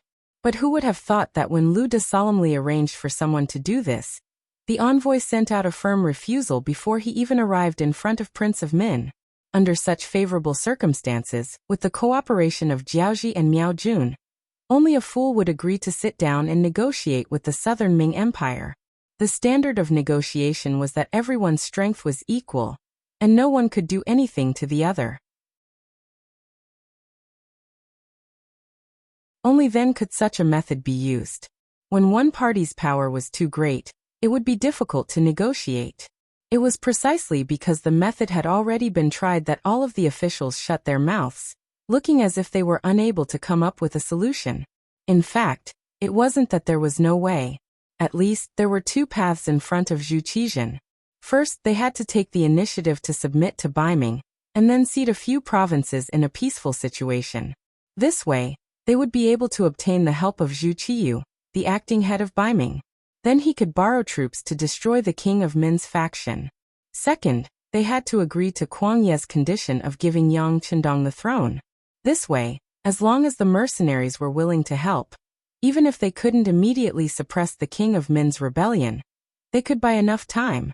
After the training of the new recruits was completed, the Southern Ming Empire would be at peace. However, Zhu Qizhen didn't want to choose the first of these two paths. His cousin had seized the throne while the other party was in a precarious position. This had already made him very unhappy. If Yang Shan had not suddenly disobeyed him and disappeared, he would not have acknowledged the fact that the other party was Emperor Baiming even now. If he lowered his head now, wouldn't it prove that he was inferior to the other party? If that was the case, people who didn't know the situation would think that the other party was the legitimate one. This was definitely not what Zhu Qizhen wanted to see. Even now, he still wanted to kill his way to the Southern Ming Empire and unify the Great Ming Empire. Wouldn't this be his own goal and hope? As for the second point, Zhu Qizhen also didn't want to give Yang Qindong the title of king with a different surname. Yang Qindong was really too outstanding. He was so outstanding that Zhu Qizhen was very afraid of him. If taking the first path was to end one's own future goal, then choosing the second path was to end one's own grave. Yang Qindong was only 21 years old, and he was already given the title of king with a different surname. If he still needed him in the future, how would he reward him? Could it be that he had to give up the throne? Moreover, once he was given the title of king with a different surname, it would easily create a situation where he couldn't get rid of his subordinates. If he wanted to solve this problem in the future, he didn't know how much he would have to pay. As for what the genie guard said about Yang Qindong's poor health and being poisoned, Zhu Qizhen didn't dare to fully believe it. Yang Qindong had given him too many surprises, so it was reasonable that he couldn't fully believe it.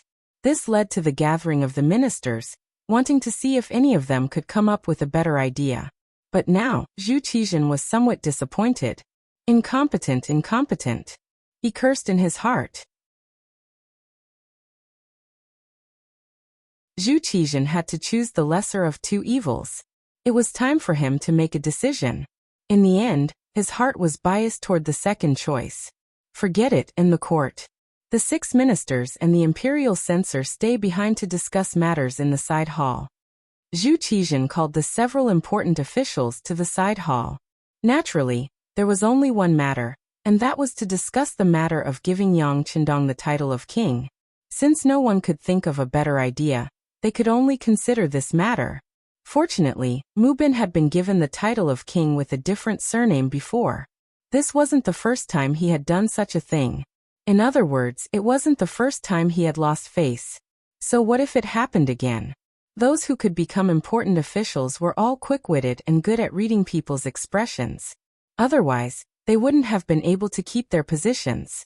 When Zhu Qizhen summoned them, they all guessed the emperor's intention. So when they entered the side hall, they all lowered their heads and didn't speak. Obviously, no one wanted to mention this matter first to avoid tarnishing their reputation. Cough. Sitting on the golden dragon throne, Zhu Qizhen's expression was a bit ugly. Seeing that no one spoke, he coughed lightly to attract everyone's attention. But in the eyes of the ministers who had weathered countless storms, this was completely useless. Even the left assistant minister of the Bureau of Military Personnel, Chen Ruyan, who represented Kuang Yi, lowered his head in silence. It was as if there was a beautiful scenery under his feet. He couldn't move his eyes or raise them at all. Seeing everyone's reaction, Zhu Qizhen was displeased. Although he knew that whoever spoke of this matter would be looked down upon in the history books, someone had to do it. Could it be that he, the emperor, had to do it himself? Did he think that what he did in the history books wasn't shameful enough? The emperor was the emperor. Since the officials didn't take the initiative to speak, he would call them out one by one. He thought, "You forced me to do this." When Zhu Qizhan spoke, the first person he called out was the Minister of History, Chen Sun. "Beloved official Chen, as the Minister of Personnel, you should have a reputation for discerning people. Is there any way to resolve the current situation?" Since ancient times, the Ministry of Personnel had a saying that officials were one level higher than officials. As the Minister of Personnel, who was in charge of the promotion, evaluation, and recommendation of officials, he was often described as the heavenly official of the Ministry of Personnel. Usually, as long as he had enough experience, he would be the leader of the officials.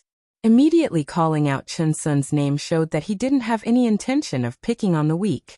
He was really forcing everyone to state their position.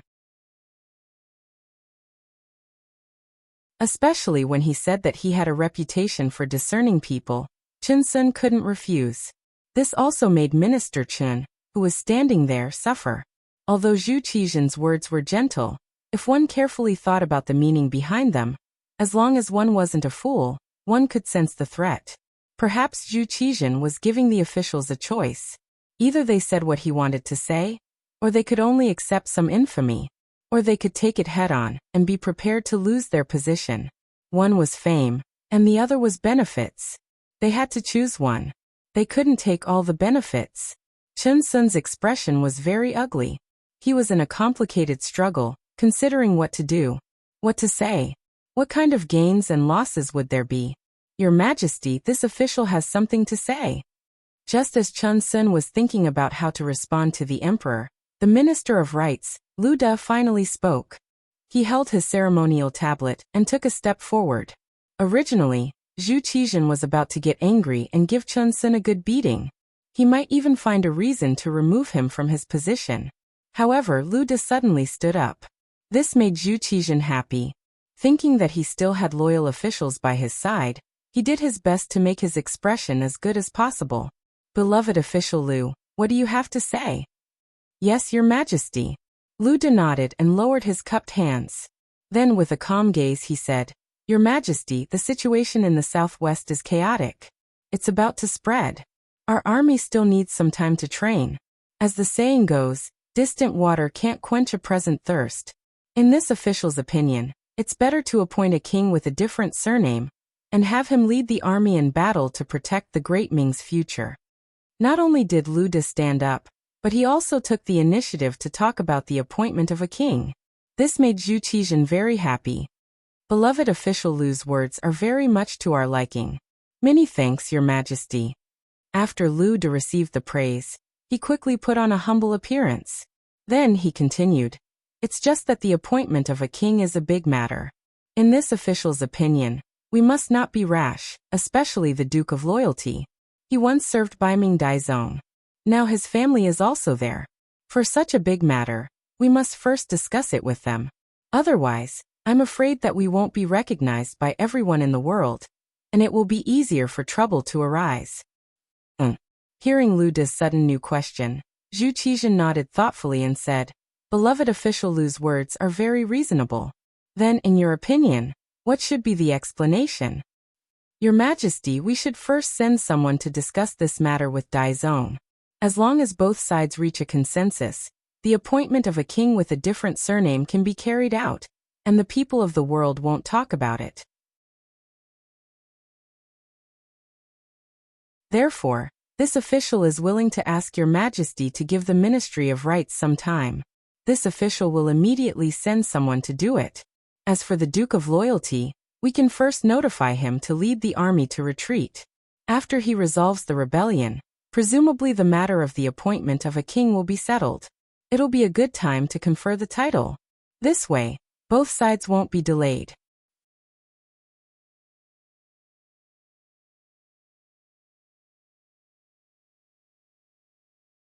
Chapter 433. It was as if Lu De had already thought of a countermeasure. As he spoke without hesitation. When the conditions were right, success would come naturally. That's true. Zhu Qizhen nodded after Lu Da's explanation. However, a few more questions popped up. He couldn't help but ask, if that's the case, will the Duke of Zhongdan be willing? Also, how confident are you in convincing Baiming? In Zhu Qizhen's opinion, they couldn't truly be bestowed the title of king. What if Yang Qindong didn't agree? Also, the Southern Ming Empire had no choice but to be bestowed the title of king. Baiming wouldn't suffer any losses. Would they be willing to admit it? At the very least, if it was him, he probably wouldn't agree. For example, Yang Qindong was the Duke of Zhongdan. Even now, Baiming's officials still referred to him as the Duke of Zhongdan.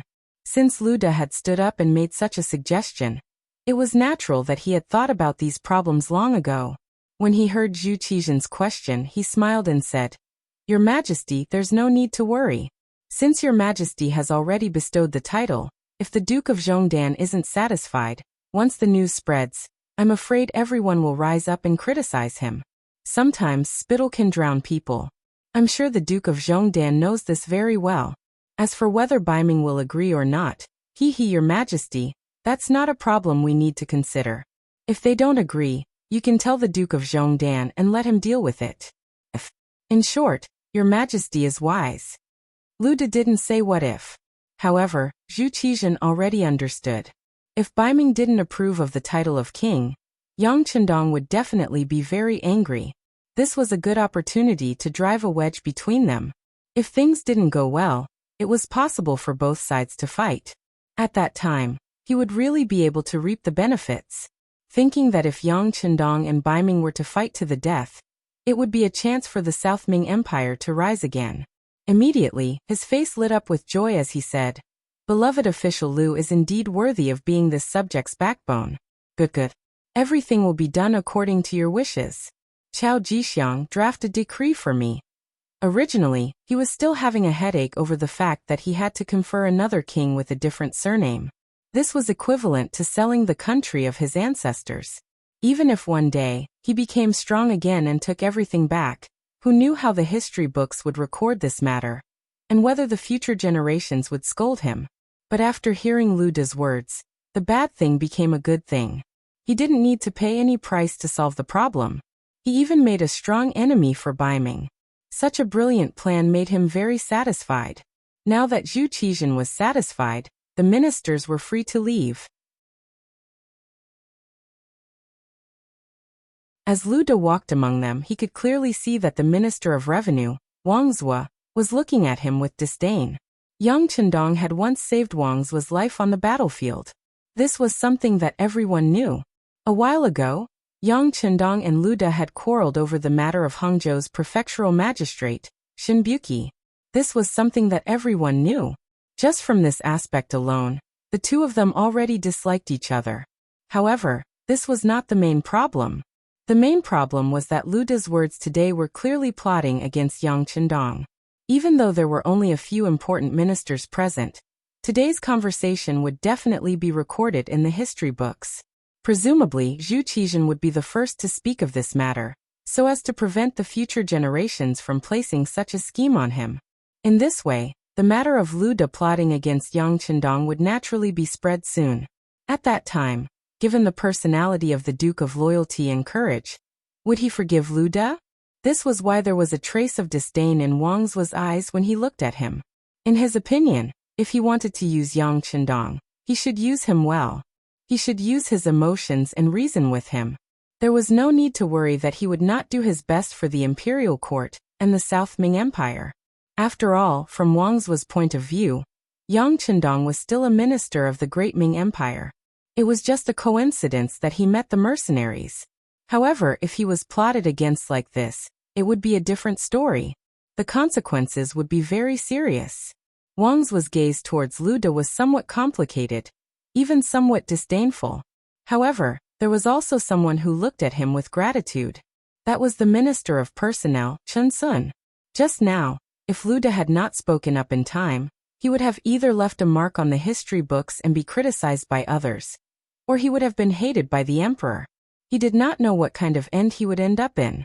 Lu Da's words could be considered to have saved his life at a crucial time. Thank you, Brother Liu. Chen Sun clasped his hands gratefully. While he was speaking, the Minister of Justice, Xiao Chua, and the Minister of Works, Jiang Yuan, also walked over. Lu De knew how to conduct himself. Among the 6 ministers, he had united 3 of them. They were Chen Sun, Xiao Chua, and Jiang Yuan. Originally, he wanted to pull Imperial Censor Shang Lu into their camp. However, the position of Imperial Censor was too important. He had the responsibility of supervising hundreds of officials. Such a position meant that he could not participate in other people's camps. Otherwise, he would definitely be suspected by the emperor. He would not be far from being dismissed or even punished. In other words, among the 6 ministers, other than Minister Kuang Yi of the Ministry of War and Minister Wang Zhuo of the Ministry of Revenue, the other 4 ministers had already formed a group. Coincidentally, these 4 ministers did not have any close relationship with Yang Qindong. On the contrary, because of Lu De, there was some estrangement between them. Everyone saw what happened just now. Xiao Chua and Jiang Yuan saw how Lu De spoke up to save Chen Sun at the crucial moment. They admired Lu De for being fearless and not caring about his reputation. Now they walked over to express their goodwill. Lu De naturally noticed the approach of these 2 people and immediately had a plan in mind. He chuckled and said, "Brother Chen, what are you talking about? We are originally one. It can be said that when one person's glory, everyone's glory. When one person's loss, everyone's loss. This is what I should do." Good, well said. Xiao Chua and Jiang Yuan could not help but nod to express their appreciation. Because of this, the friendship between the 4 of them seemed to have become even closer. It was obvious that with them around, Yang Qindong's wish to be conferred the title of king would be very difficult. The mercenary camp outside Gaozhou Prefecture City. It had been 5 days since Miao Jun passed through here. At noon on this day, the scouts from Lung Feng reported that the 10,000 Miao soldiers had returned. They would most likely pass by Lung Feng's camp in the evening. When the news spread, many people in Lung Feng's camp were eager to show off their skills. Now they only hoped that Miao Jun would impulsively attack the mercenaries and give them a chance to show off. Just as Yang Qindong expected, General Zhang Tseng, who led the team on the way back, had been considering whether to attack the mercenaries or not. Originally, they had vowed to attack Laizhou Prefecture City, wanting to break through and achieve great merit. However, he never thought that when he really went there he would see an empty city. Not only that, they did not see anything valuable in the city. This meant that they had returned without achieving anything. This made Zhang Tseng, who had finally managed to get this job, feel depressed. Since the day of Miao Jun's uprising, he had been sweeping away everything in his path as if he had entered a no-man's land. Whenever he encountered an enemy, it was like the autumn wind sweeping away the fallen leaves. When had there ever been a time like this where he had mobilized so many people, yet there was not even the slightest bit of gain? If they went back like this, they would probably be laughed at by their colleagues. No, we definitely cannot go back like this, Zhang Tseng said in his heart. However, if he wanted to return with great merit, it seemed that he could only choose to attack the mercenaries. Scholar Zhou's words cannot be completely trusted. He is originally a Han Chinese, a citizen of the great Ming dynasty. Who knows what he is thinking? Before he decided to take action, Zhang Tseng convinced himself in his heart. Then, he sent out scouts to check on the situation of the mercenary camp with the excuse of going back to report the news. Zhang Tseng was quite careful. At least he knew to observe the situation before taking action. Thus, the scouts he sent out openly passed by the mercenaries' camp and headed towards the Miao army's main camp in Gaozhou Prefecture City.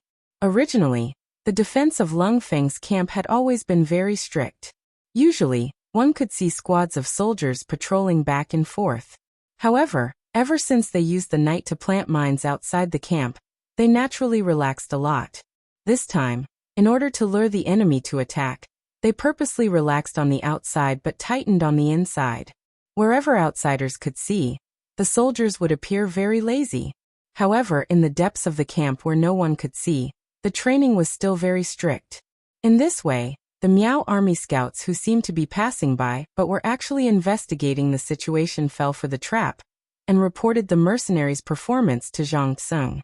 Hearing that the mercenaries were so careless, Zhang Tsung was overjoyed.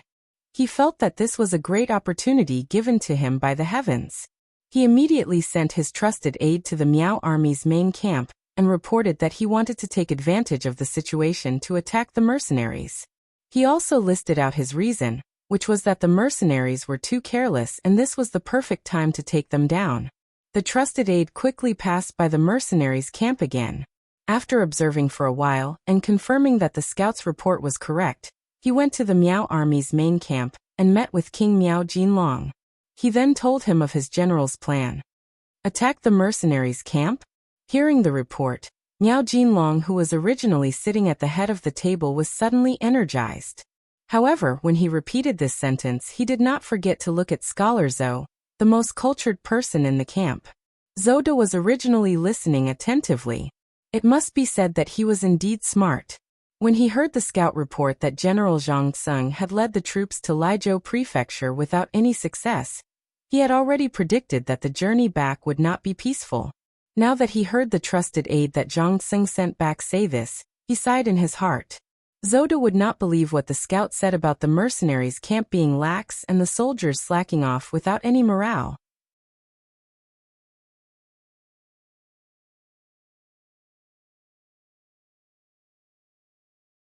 Chapter 434. Since they were able to wipe out the Huang bandit army, which was a huge headache for the southern Ming Empire, how could such an army be as weak as described? If that was the case, it could only prove that the other party had ulterior motives. Or rather, they were just putting on an act and waiting for others to attack. Although Zoda had these thoughts in his mind, he did not intend to argue. The strength of the mercenary army was not something that he could rely on. Perhaps it was only when he was rebuffed and suffered losses that others would believe his words. As the saying goes, a fall into the pit, a gain in your wit. Therefore, when Miao Jinlong looked at him, he did not object firmly and only expressed his opinion. My king, the mercenary army should not be as weak as they appear to be. I'm afraid there's a trap. A trap? The news said that they only have 7,000 people. General Zhang Tsung's army has 10,000 people. Including us, we have 80,000 people. So what if there's a trap? Miao Jinlong saw that Zoda's attitude was still calm and tried to persuade him. Zoda only expressed his opinion and said what he thought. Since others did not believe him, there was nothing he could do. He did not say anything and looked as though he would not change his opinion. Therefore, when faced with Miao Jinlong's second question, he did not say anything. Since even Zoda did not say anything, Miao Jinlong felt that his idea of sneaking into the camp was a good one. After all, if they could take down the mercenary army in one battle, Gaozhou Prefecture would be broken through. He would have made a great contribution along the way, and would be able to reach the Guangzhou Prefecture. From there, he would be able to control and occupy the entire Guangdong Prefecture. With an idea in mind and no one standing out to object, Miao Jinlong immediately waved his hand and said to the personal guard sent by Zhang Tsung, "Tell your general to choose to attack the mercenaries tonight. This king will send troops to support you. At the same time, I will also send troops to keep an eye on Gaozhou Prefecture, so that they won't be able to come out to help." Yang Chendong was still chatting with First Madam Hu Yan and Third Madam Snow Lady in the tent. To him, chatting with his wives was the best way to relax. Report. Tiger's Mane's voice came from outside the tent. Come in. Yang Chendong straightened his body. He knew that something must have happened. Otherwise, Tiger's Mane wouldn't have come to disturb him at this time. Yang Chendong's guess was right. Tiger's Mane had indeed come to inform him of the changes in Miao Jun's troops. Young master, the 10,000 Miao soldiers who were returning to their camp have suddenly slowed down their speed. I've asked someone to calculate it. Based on their current speed, it's very likely that they'll reach our camp after midnight. Slow down.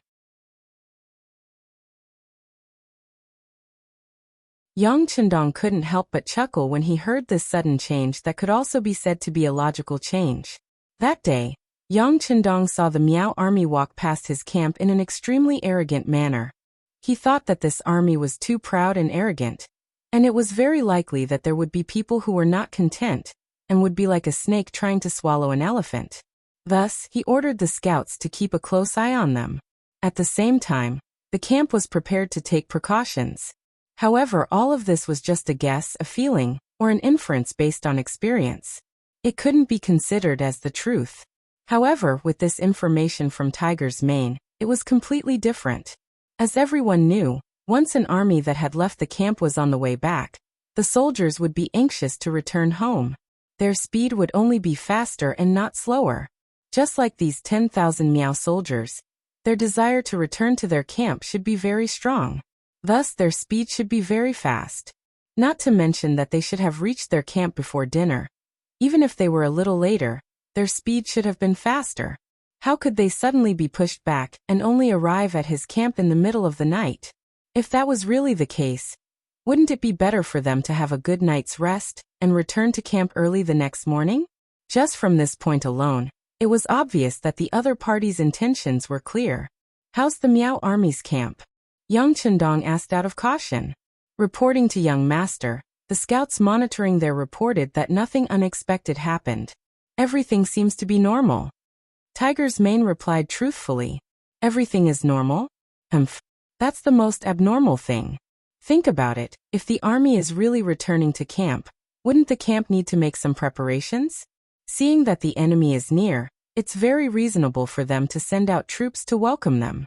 However, they didn't do anything which exposed their intentions. Yang Chendong gave a very certain answer after analyzing the situation.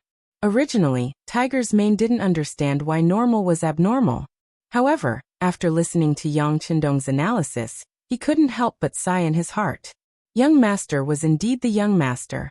He had talked about this before in the strategy class, but why didn't he think of this immediately? Well, if that's the case, the Miao army will definitely come tonight if nothing unexpected happens. They won't come late at night, but a little earlier. Since that's the case, we'll just prepare our pockets and wait for them to come. There's no reason for us not to eat this fat meat that's already in our mouth. Yang Chendong had a confident smile on his face. Seeing this scene, Hu Yan and Madame Shui's eyes twinkled like stars. Which girl didn't love heroes? Not to mention people like Yang Chendong who had such a family business at such a young age. Even though they were already his wives, this still couldn't stop them from releasing their love for him. In fact, during this period of time, Hu Yan and Lady Shui had felt something. Why would these elite soldiers listen to her husband's words so obediently? Although they had heard the story of Yang Chendong saving the mercenary leader, they absolutely didn't believe it in their hearts. However, it didn't seem right to say that these people were their husband's soldiers. How old was Yang Chendong? How could he have the time to manage and create all this? Yang Chendong had already noticed this doubt, but he didn't say anything. Firstly, it wasn't the time to say everything. Secondly, he didn't want the two girls to worry. It was better to let them guess as they were now, and it would be easier for him to feel at ease. The 10,000 Miao army, after General Zhang Tseng's order, began to slow down their return journey. Those who were able to come out to attack the city naturally had good combat strength. In terms of overall strength, they were the elites of the 80,000 Miao army. It was precisely because of this that Zhang Tseng passed down the order in advance. That was, they could slow down and wait for the right time to directly rush into the mercenary camp, which only had 7,000 people, and take over the camp. 10,000 against 7,000, they had a big advantage in terms of military strength. In addition, they didn't encounter any decent resistance along the way. Over time, the arrogance of these soldiers could be imagined. Therefore, even if they were facing the mercenaries, the ignorant were fearless, and they had no fear at all. On the contrary, they thought that it was just a simple attack, and by sneaking into the camp, they were afraid that the situation would be decided with a single attack. As Yang Chendong thought, Zhang Tseng didn't choose to attack the camp in the middle of the night. Although late at night was the time when a person was in deep sleep, it was also the time when one's defense was the weakest. However, Zhang Tseng knew that as long as the mercenary general was not an idiot, he would definitely send someone to secretly observe him. In this way, he would also calculate when he would arrive at the enemy's camp. Since that was the case, how could he not be prepared at all? However, there was no need to be afraid as long as he was prepared. Zhang Xing originally wanted to play the element of surprise. He would wait for the sky to turn dark and suddenly attack the camp. Such a sudden decision would definitely catch these mercenaries off guard. Zhang Xing's plan was very good. However, he didn't know that Yang Qindong had already made preparations. More importantly, he didn't need to put up a strict defense. With the mines placed 500 meters away from the camp, victory was already in his grasp. It was precisely because of these weapons of mass destruction that others did not know or understand that the mercenary camp looked so lazy from the outside. That was why those Miao scouts who were spying on this place believed that this was indeed an unguarded camp. Not to mention other things, with the eyes of these scouts, even if you were tight on the inside and relaxed on the outside, they would still be able to see the general situation. At least, when they charged, it shouldn't be a problem for them to kill their way out of the camp. Naturally, the Miao army had heard that the mercenaries had advanced firearms before, but they weren't too afraid. They had seen the firearms of the Great Ming Dynasty before. As long as they could get close and change to close combat, it would be difficult for any firearms to play their role. If they were able to get their hands on some firearms, then they would have profited greatly. The news from the scouts made Zhang Xing overjoyed. At the same time, he was even more determined to sneak into the camp at night. For this, he had already made preparations. He called all the small leaders who could lead more than 500 people in front of him. Everyone, remember, when you charge in, you must be fast and fierce enough. Don't let the enemy have any time to prepare.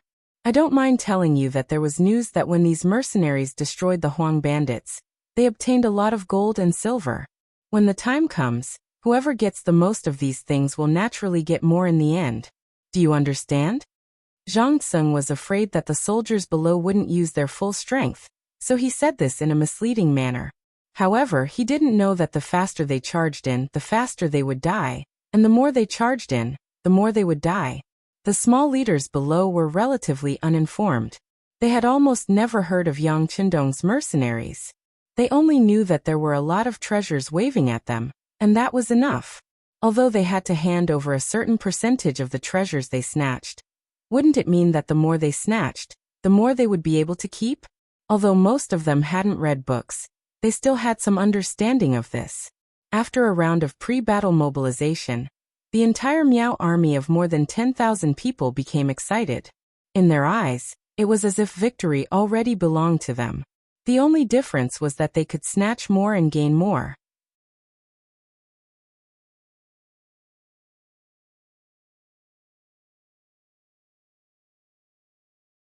Chapter 435. Gaozhou Prefecture. Kuang Yi, Guaning, Ma Wei, and Yu Guang were standing below the tall city gate tower, looking into the distance. Is the news accurate? The Miao army really slowed down? Kuang Yi stood in the middle of the crowd and said solemnly. The Miao army was already at the city gates, but they didn't attack immediately. Instead, they circled around the city and made a trip to Laizhou Prefecture. This way, it seemed like Gaozhou Prefecture was temporarily safe, but Kuang Yi was very clear that the Miao army didn't find trouble with them because they were afraid of the mercenaries below the city gates. It should be because Yang Qindong's reputation as the god of war had spread, which made the other party wary. They didn't act rashly because they wanted to play it safe. As a result, Kuang Yi couldn't help but sigh. There were indeed smart people everywhere. Originally, he was still hoping that Miao Jun would take the initiative to provoke the mercenaries, and then lead to a battle to the death. This way, he wouldn't have to spend so much effort to ask Yang Qindong to send troops. His hopes were dashed, and Kuang Yi could only wait for news from the imperial court. It could be said that at the beginning, Kuang Yi was shocked when he heard that Yang Qindong was also interested in being conferred the title of king. He even thought that this request was too high and impossible to fulfill. However, as the days passed, his thoughts changed. Shiping King Mu Bin could be conferred the title of king, so why couldn't Yang Qindong? Speaking of contributions, just based on the fact that Yang Qindong had saved Ding Zong's life on the battlefield, no one could compare to him. It was just a pity that the emperor's heavenly might was unpredictable. Perhaps he was used to being high and mighty, thinking that everyone should do anything for him. On the contrary, it made them slowly forget what gratitude was, and what it meant to repay kindness. Regardless, after Kuang Yi calmed down, he thought that Yang Qindong could still be conferred the title of king, not for any other reason, but because the Southern Ming Empire had no other choice. Since this was the case, why not confer the title of king to someone with a different surname to solve the crisis in front of them?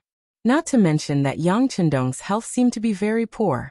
If that was the case, then it was not a big deal to crown a half-dead person as king. The obstacles should be much smaller. Just like that, she waited for the emperor's imperial edict before going to Yang Qindong to talk.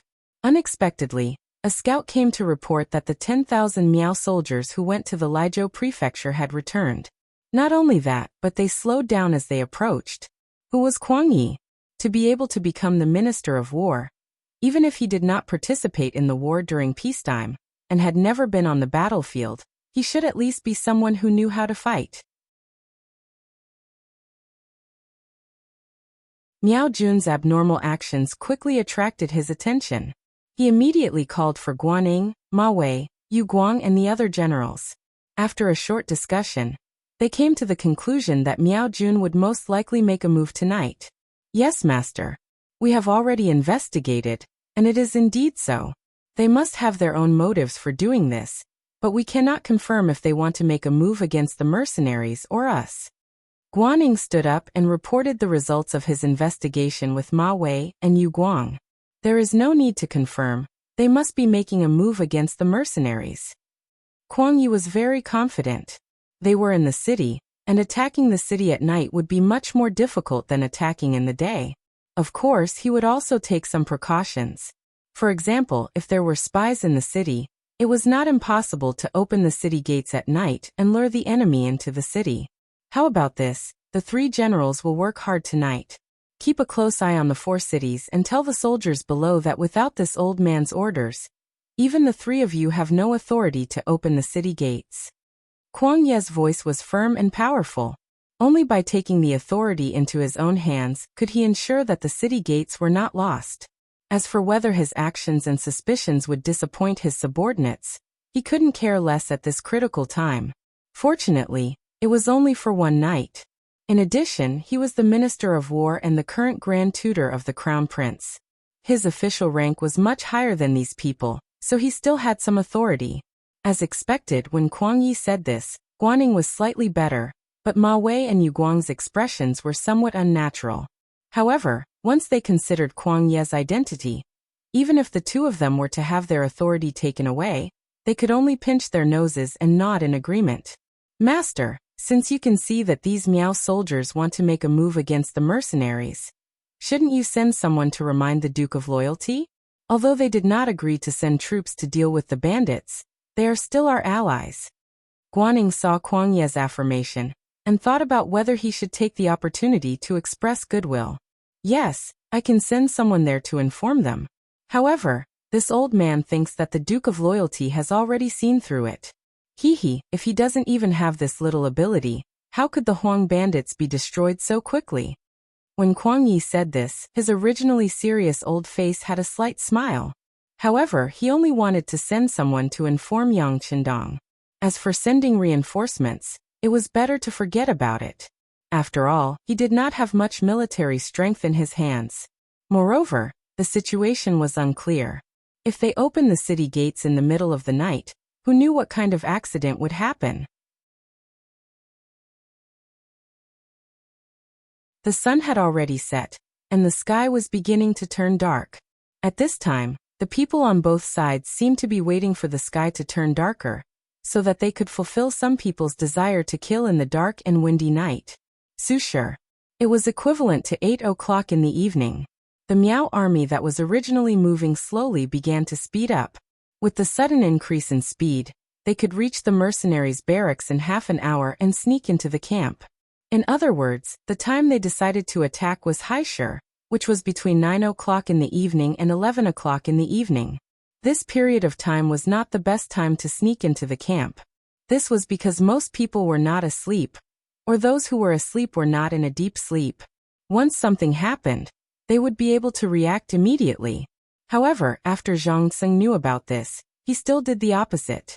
This was where he thought he was smart.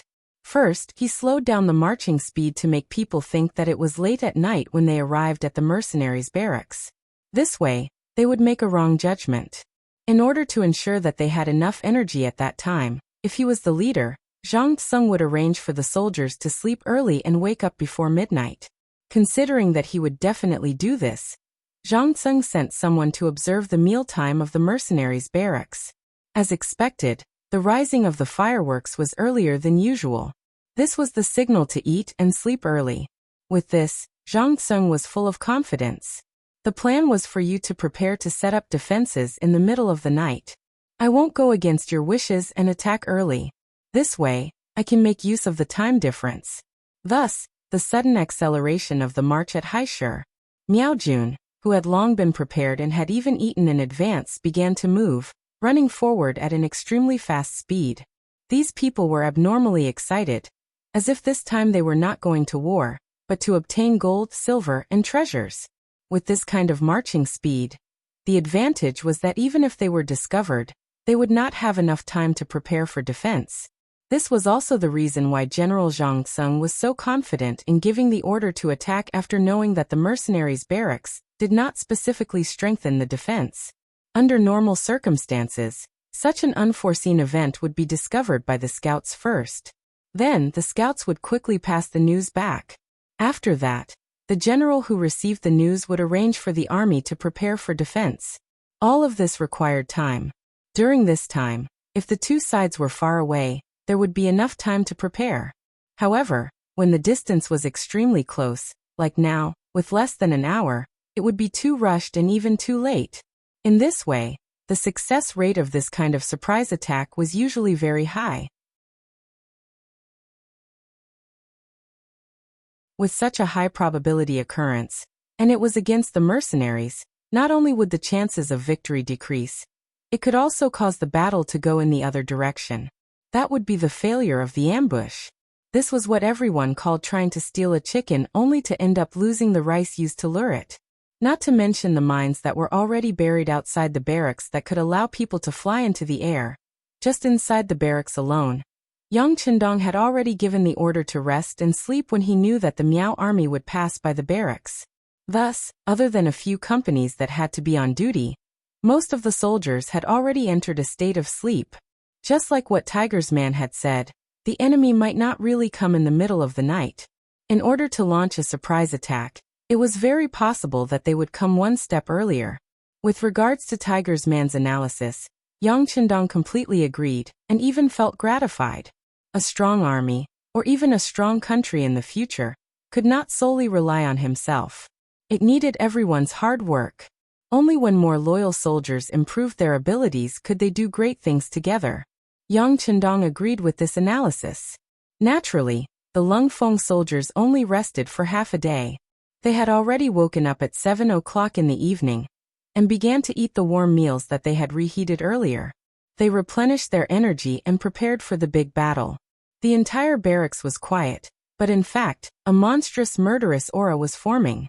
However, this kind of murderous aura could not be seen. It could only be felt when one was in the midst of it. It belonged to the kind of existence that could not be seen or touched. Not to mention the monstrous murderous aura.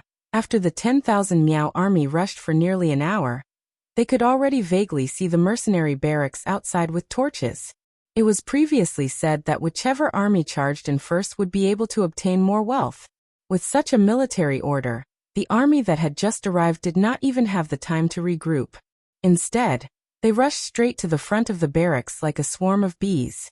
Everyone was doing their best at this moment, as if they were afraid that the benefits would not belong to them if they were a step late.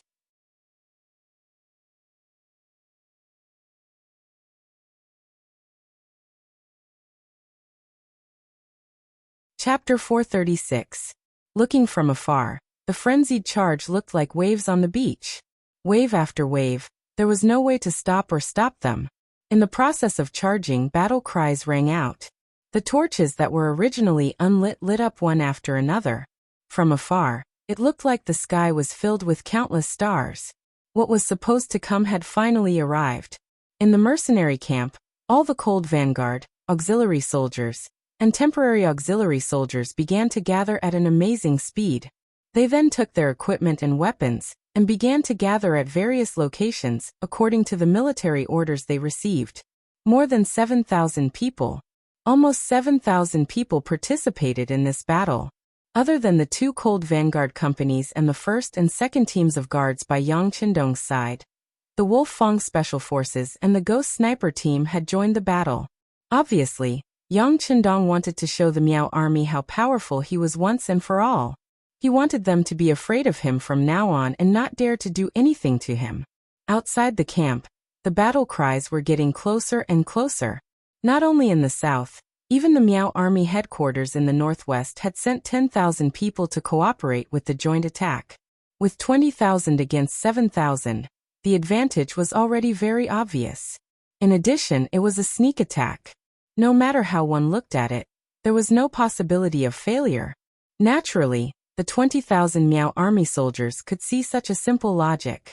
Therefore, they attacked the mercenary camp with extra force. There was a saying that one would not die if one did not seek death. At this moment, it was the most suitable saying for the Miao army. The charging Miao army soldiers did not know how powerful the opponents they were facing this time were, and what kind of training they had to go through. They also did not know that 500 meters away from the camp, there were advanced landmines that could kill them. They had never even heard of this before. Once they stepped on it, it could quickly send them to the sky. Even if they did not shatter into pieces, it was enough to take their lives. Even the people around them could be blown to death by the fireball. It was precisely because of their ignorance and their eagerness to perform meritorious deeds that when the 20,000 Miao soldiers charged over from two different directions like a tidal wave, most of them did not even realize that they were already on the verge of death. All of this was completely reflected in the following battle. When the earth-shattering Miao army or fake Miao army, the ordinary southern Ming people who had no food to eat along the way, arrived 500 meters away from the mercenary camp while shouting excitedly. They were so excited that they thought that the fruits of victory were right in front of them. Then the first flame lit up. The first landmine exploded.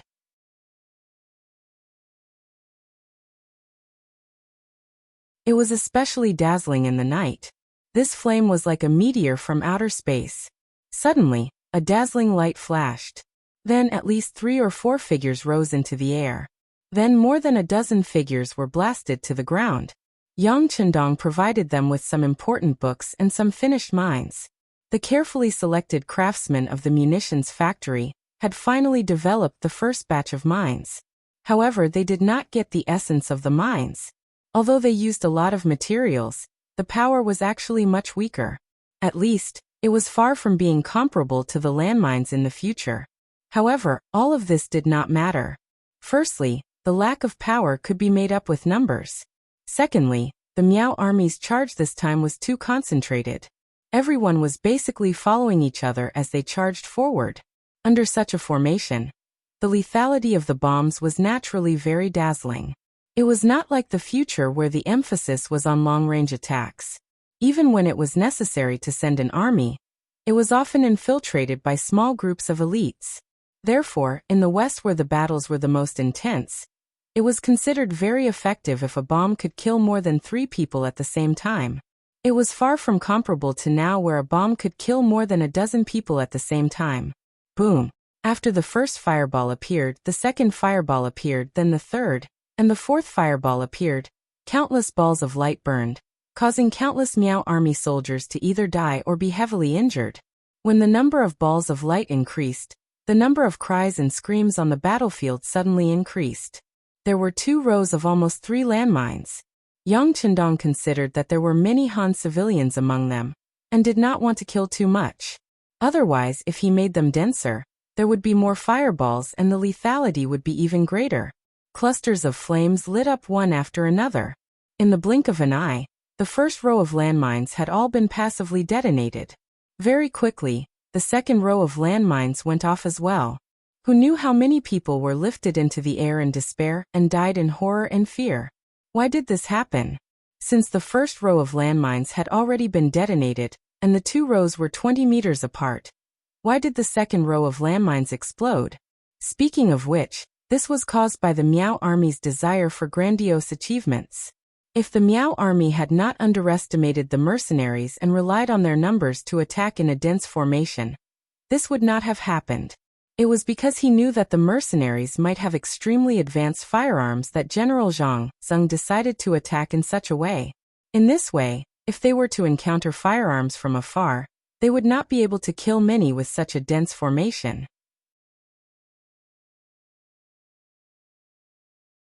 This allowed them to charge all the way until they entered the camp and engaged in close combat. The scales of victory would naturally tilt towards them. It could not be denied that this might be a way to break through the firearms formation. It was just like when the Great Ming Dynasty was at its peak. When Zhu Di went out to the grasslands, the firearms team he led had encountered such an attack. For this reason, there were indeed many casualties and they had paid a great price. Even when Duking Zhangfu had invaded Jiaoji, his firearms unit had also suffered a heavy blow from the Jiaoji army's counterattack. With the experience of his predecessors, the Miao army chose to use this method to break through the firearms formation. However, he did not expect to suffer such a huge loss. It could be said that this was due to the lack of information. If one had carefully studied the firearms of the mercenaries, they would know that the reason why they were called the new model was because their firearms could fire continuously. Compared to the Great Ming Dynasty's flintlocks, which needed to be loaded with gunpowder to fire a shot, this machine gun was much more advanced. Even if there were no landmines, with a few powerful machine guns placed here, the effect would still be surprisingly good. There was a saying in the later generations that whoever grasped the information would be one step closer to victory. This saying was also applicable in ancient wars. If one did not even know the details of the opponent and charged rashly, the result of failure was already destined. Without enough attention, an earth-shattering formation would only result in more casualties. When the first ball of fire lit up, the Miao army who was charging at the front wanted to stop. After all, the visual impact of that thing was too strong. However, they were at the very front. If they wanted to stop, they would have to ask for the permission of the brothers behind them. Therefore, before they could do anything, a huge force came from behind them, pushing the Miao Jun in front of them forward. Boom, boom, boom. As the explosions continued, the Miao army in the middle finally felt that something was wrong. However, how could they stop when they were charging at such a high speed? Just like that, they pushed their brothers at the front another 20 meters until the second row of mines was triggered. Only then did the army stop charging forward. However, it was also at this time that the Miao army at the back also rushed forward without hesitation, not knowing what was going on. Very good. The second wave of landmines has been triggered. Inform all the warriors that there is no need to follow the previous direction. There are no more landmines in front of us. Everyone charge. Luo Pe, the commander of the 2nd Cold Vanguard Regiment, who was appointed to be in charge of this battle, used a telescope with night vision to observe the situation on the battlefield. What followed was his excited shouts, followed by the loud sound of the bugle call. A squad of 10 warriors blasted the bugle call. The sound spread out and could be heard clearly on the battlefield. When the bugle call sounded, it meant that the entire army was charging. The moment they heard the bugle call, 7,000 young family soldiers rushed out like ferocious tigers with weapons in their hands. It was the same charge, but the young army's formation was much more orderly. The first echelon held bows that could shoot up to 100 meters away. Each person had 10 arrows. One could imagine the consequences of throwing the arrows into the air. Each person also had crossbow arrows that could penetrate anything at close range. When they reached a certain distance, it was time for them to show their power. The second echelon held shields and short swords. They could both defend and attack. The third echelon was also the main force of the charge. The steel swords and spears were like a sharp knife that pierced into the enemy's heart. The fourth echelon was mainly used for battlefield rescue. Some of them were carrying a stretcher in pairs, some were holding ropes to tie the captives, and some were holding loudspeakers that could be used for propaganda purposes. Under the protection of 100 fully armed elite cold front soldiers who were armed with the Type 95, they walked at the back and did the finishing work. The few echelons advanced in an orderly manner. No matter how fierce the battle was, their footsteps were firm. They were like a human tank, rapidly advancing forward. On Miao Juanzhong's side, more than half of the front line was destroyed. Even the middle line was heavily damaged. It was at this moment that the rear line rushed over and collided with the retreating front line and middle line. Get out of the way, retreat. Get out of the way, you cowards. Why are you retreating? Get out of the way, let us charge forward. Idiot, don't you see the fire god showing his power? Why aren't you turning back? Chaos before the battle. This was Miao Juanzhong's performance. The powerful landmines made these uneducated soldiers who did not understand science think that the fire god was showing his power. They were all scared out of their wits. How could they still have the will to fight?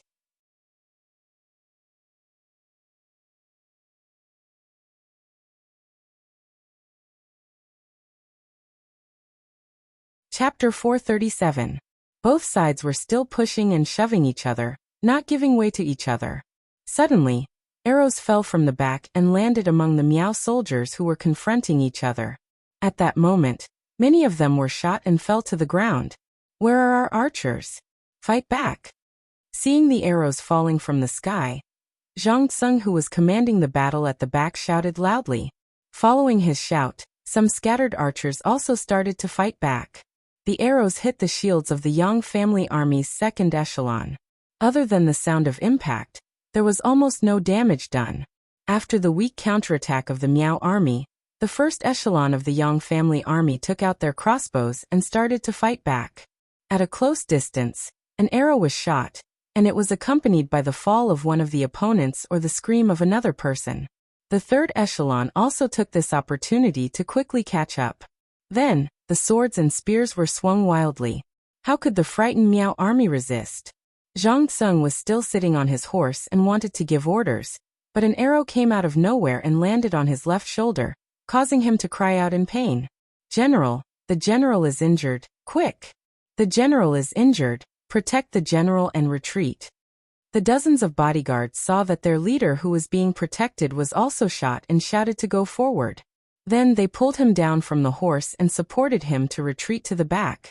Even the bodyguards could see that the front was losing and even losing. How could Zhang Tsung not see it?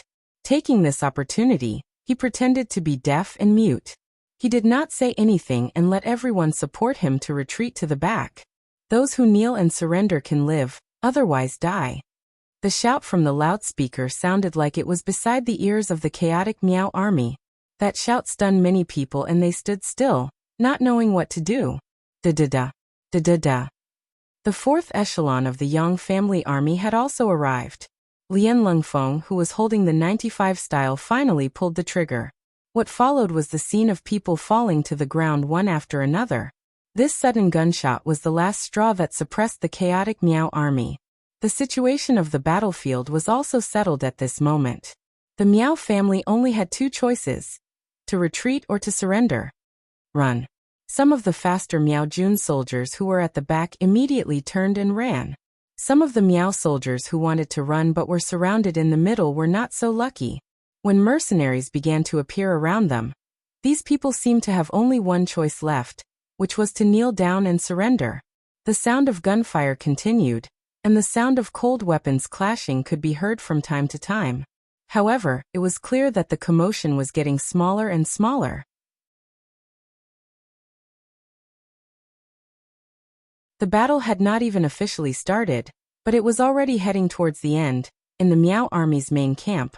Although King Miao Jinlong was still sitting at the head of the tent, his expression was obviously not as calm as before.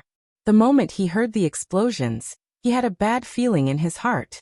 It was just that he didn't want to admit it until he received the battle report from the front line. Reporting. The tent's curtains were pulled open from the outside, and the scout general who rushed in knelt on the ground with a thud. Reporting to your majesty, our army has been ambushed by the enemy and is retreating in defeat. Ambush? What kind of ambush? Aren't the mercenaries resting and sleeping? Miao Jinlong suddenly stood up from his chair, staring with a pair of red eyes as he spoke in a cold voice. We still need to find out the details, but the fact that the army is retreating is a fact. Please end it quickly, your majesty.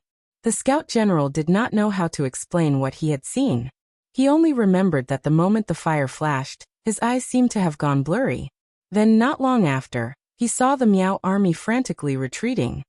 "If you can't find out, what's the use of having you?" Hearing his subordinate's reply, Miao Jinlong was furious.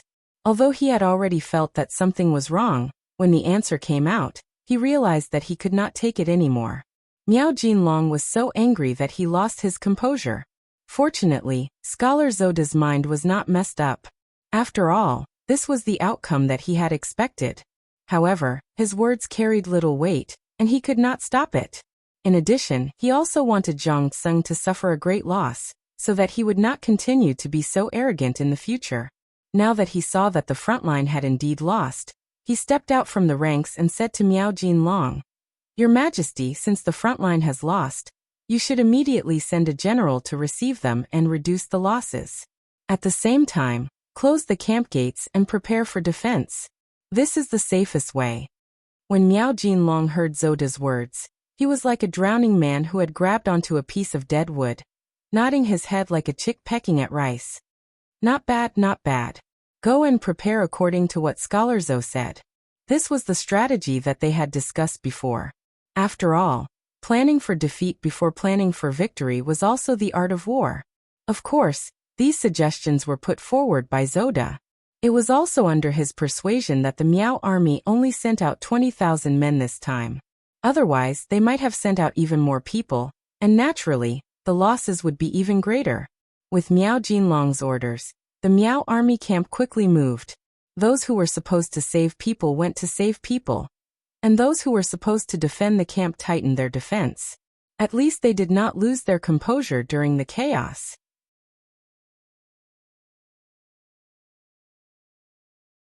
More importantly, Kuang Yi, who was originally looking for an opportunity to send out troops, could not find a suitable opportunity. Kuang Yi could see that the Miao army wanted to attack the camp. It was because of this that he thought of what he should do. For example, if the mercenaries lost, they would have to defend the city gates. On the other hand, if the mercenaries won, could he also take the initiative to attack? For example, he could directly attack the Miao army camp and capture or kill Miao Jinlong. Between the two options, he also made preparations for the second option. With his understanding of the mercenaries, of course, he thought that Yang Chendong had a higher chance of winning this battle. The reality was as such. After a series of explosions and sparks, the Miao army lost. As such, Kuang Yi urgently sent people out of the city to watch every movement of the Miao army camp. At the same time, other than leaving a portion of the troops to Guaning to defend the city, General Ma Wei and General Yu Guang were gathered by him to prepare 1,000 soldiers to attack the camp. Unfortunately, the number of troops was still too little. After receiving the news that the Miao army camp was not in chaos, and that the defense was orderly, Kuang Yi could only give up on the idea of military action with a face of disappointment. Firstly, his troops were too little. Using 1,000 to attack the enemy's camp of 60,000 was no different from seeking death. Secondly, he did not inform Yang Chendong in advance. If he rashly attacked without any support, it was very likely that he would not be able to return. Kuang Yi stopped all military operations and only sent out scouts to investigate the situation outside. He still had a glimmer of hope, and that was whether the mercenaries would take the opportunity to attack the Miao army's main camp. If that was the case, he would definitely intervene. To Kuang Yi's disappointment, the mercenaries did not intend to attack the Miao army camp. They only rushed out for 2 miles before stopping. Following that, they turned back to clean up the spoils of war. Groups of captives were tied up with ropes and brought back to the mercenaries' camp. Piles of fire were set ablaze, directly igniting the corpses of the dead Miao army soldiers. This was not to destroy the corpses, but to prevent any plague from spreading after so many people died. Zhang Tsung still managed to escape, along with 8,000 Miao army soldiers. When they retreated back to the Miao army camp in shock, their legs seemed to be filled with lead, and they could not move a single step. Just like that, they sat on the ground with a plop. The soldiers could act like a bear, but as a general, Zhang Tsung could not. He scrambled into the main tent and knelt in front of Miao Jinlong, begging for punishment. Looking at Zhang Tsung, who still had an injury on his left shoulder, although Miao Jinlong was filled with hatred, he did not punish him too much. This was a general who started the war with him, a meritorious subject, and the purest of the Miao people. Thus, after reprimanding him, he let him go to recuperate. Regarding Miao Jinlong's nostalgia, Zoda, who was watching from the side, admired and hated him at the same time. He admired a master who was loyal, and that was the goal he should follow closely. If he followed such a person, at least he would not have to worry about being heartlessly abandoned. What he hated was that he placed too much emphasis on relationships, and that it would be difficult for him to achieve great things. Zoda was still analyzing Miao Jinlong's character and his strengths and weaknesses when one of the kings of the Miao tribe spoke to him. Mr. Zhou, this time our Miao army has suffered a great loss. In your opinion, what should we do next? King. Zoda quickly retracted his wandering thoughts and changed to a very serious expression. After tonight's incident, we have already seen the strength of the mercenaries, and they are indeed very strong. It is better not to go head-to-head with such an opponent. Otherwise, it will hurt the king's foundation. It is better to focus on defense first, then report this matter, and let King Min handle everything. Are we going to admit this loss just like that? Miao Jinlong asked with a trace of unwillingness. Of course we can't just admit it like that. However, if we do our best to fight the mercenaries and cause both sides to suffer losses, I am afraid that we will fall into the hands of some people. It is not a good thing to injure 1,000 of the enemy and 800 of our own. It is better to deal with all changes by sticking to the status quo, and look for opportunities to plan slowly. How could Zoda not see that this was Miao Jinlong's performance? He clearly saw the power of the mercenaries and did not want to be enemies with them, but he was worried that others would say that he was a coward. Since that was the case, he would help him find an excuse and find a way out. Zoda had lived in the Miao tribe for so many years, and he indeed understood the situation well enough. Just this sentence alone was enough to see through Miao Jinlong's thoughts. At the same time, he could not help but nod his head, and his originally cold expression eased a lot.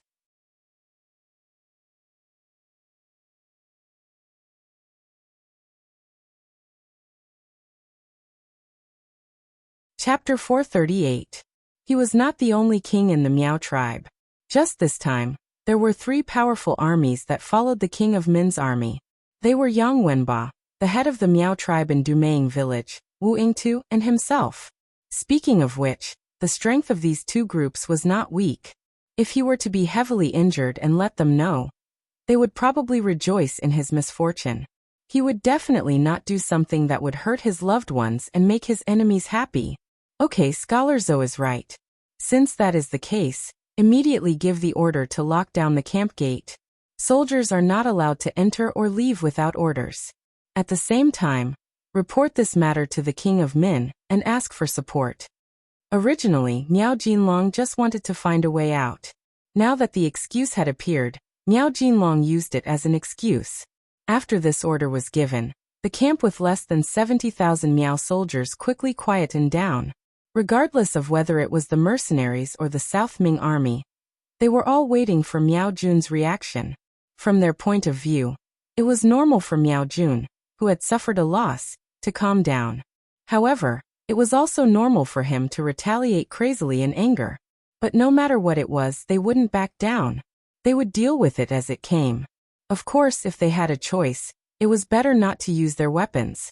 After all, from a certain point of view, Miao Jun was only the auxiliary force of the king of Min's army. Even if they were eliminated, it would not be of much use. Instead, it would attract the king of Min's army to surround and attack them. Of course, unless they had enough power to fight them head-on.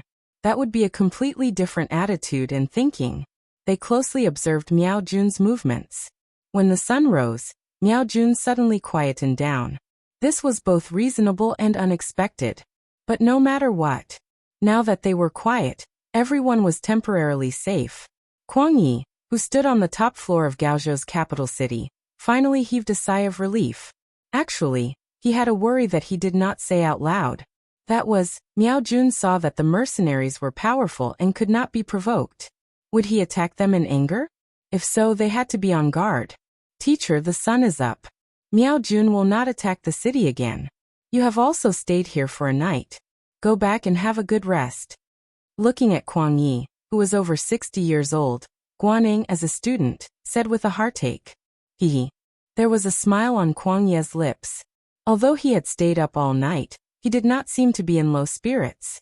Instead, he turned to Guaning and said, "You see, this is the strength of the mercenaries.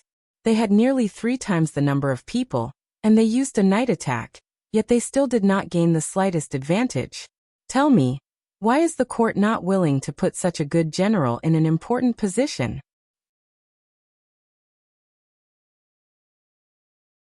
Teacher, His Majesty must have his own considerations. You should go and rest first. How could Guaning not know the meaning behind Kuang Ye's words? In fact, when he first heard that Yang Qindong also wanted the title of king with a different surname, he was also very angry. In his view, this was not a display of loyalty at all. But after thinking about it, Yang Qindong wasn't completely someone from the southern Ming Empire. If it wasn't for the emperor's invitation, he wouldn't even care about the chaos in Guangdong. Now that the chaos in Guangdong had been resolved, if they wanted them to resolve the chaos in Yunnan, how could they not pay a price? If he was Yang Qindong, he would probably also make some requests, even some excessive ones. This was because looking at a problem from a different perspective would lead to different results. For example, if 2 people were looking at the same palm, you would look at the palm, and the other would look at the back of the hand, their feelings would naturally be different. There was no such thing as absolute right or wrong. Although Guaning knew that Yang Qindong's request was somewhat excessive, even demanding an exorbitant price, but looking at the current situation, it seemed that other than him, it would be very difficult for others to turn the situation around in a short period of time. It seemed that there was already a king with a different surname. Yang Qindong's request for one also didn't seem to be too excessive. Let's not talk about how Guaning looked at Yang Qindong first. Let's talk about how when he helped his teacher Kuang Yi down the tower to rest, the 6th young master was not idle at all in his own camp. The battle had already ended, and under the efficient operation of the Yang family army, the cleaning of the battlefield was also nearing completion. The battle statistics were also reported under the cooperation of the regiment political commissar, the battalion instructor, and the battalion instructor. Right now, it was placed on the table in front of him. Last night's battle was a battle with preparation, which was why they achieved such a glorious result. On the battlefield, they killed more than 5,000 enemies, captured nearly 7,000, and only about 8,000 escaped. To be able to achieve such a result with 7,000 soldiers on the battlefield, it was indeed very gratifying, and could be considered a great victory. But when he saw the losses on the Yang family army's side, Yang Qindong still couldn't feel happy. Not for other reasons but because it was written that 3 of the Cold Front Army soldiers were injured, 2 of the auxiliary soldiers were heavily injured, and 20 of the auxiliary soldiers were injured. 60 of the auxiliary soldiers were killed, 30 of them were heavily injured, and 300 of them were lightly injured.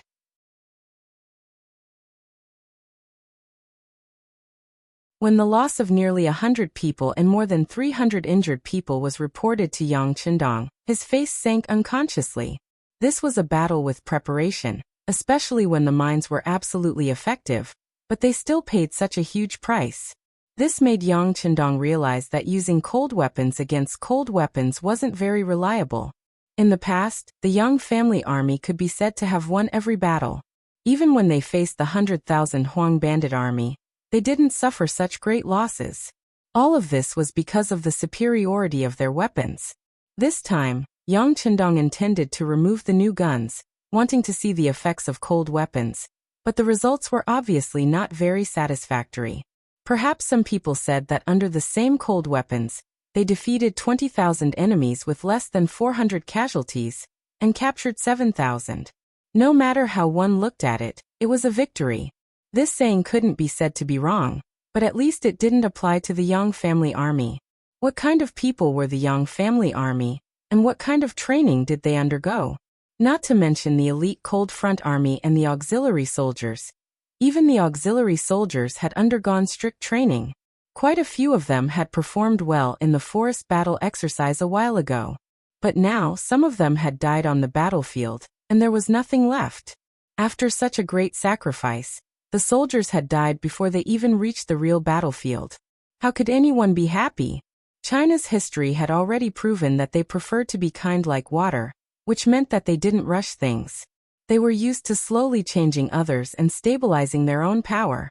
This was also the main reason why most of the founding emperors weren't young.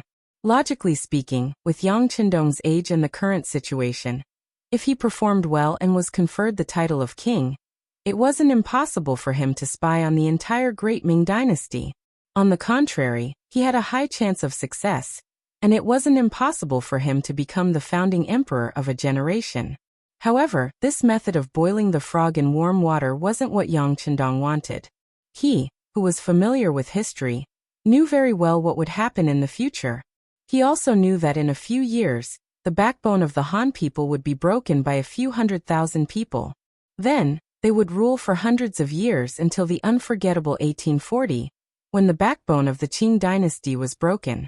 That was more than 100 years of humiliation for the Han people. Even if great people appeared later on, it was extremely difficult to restore the prosperity of the past.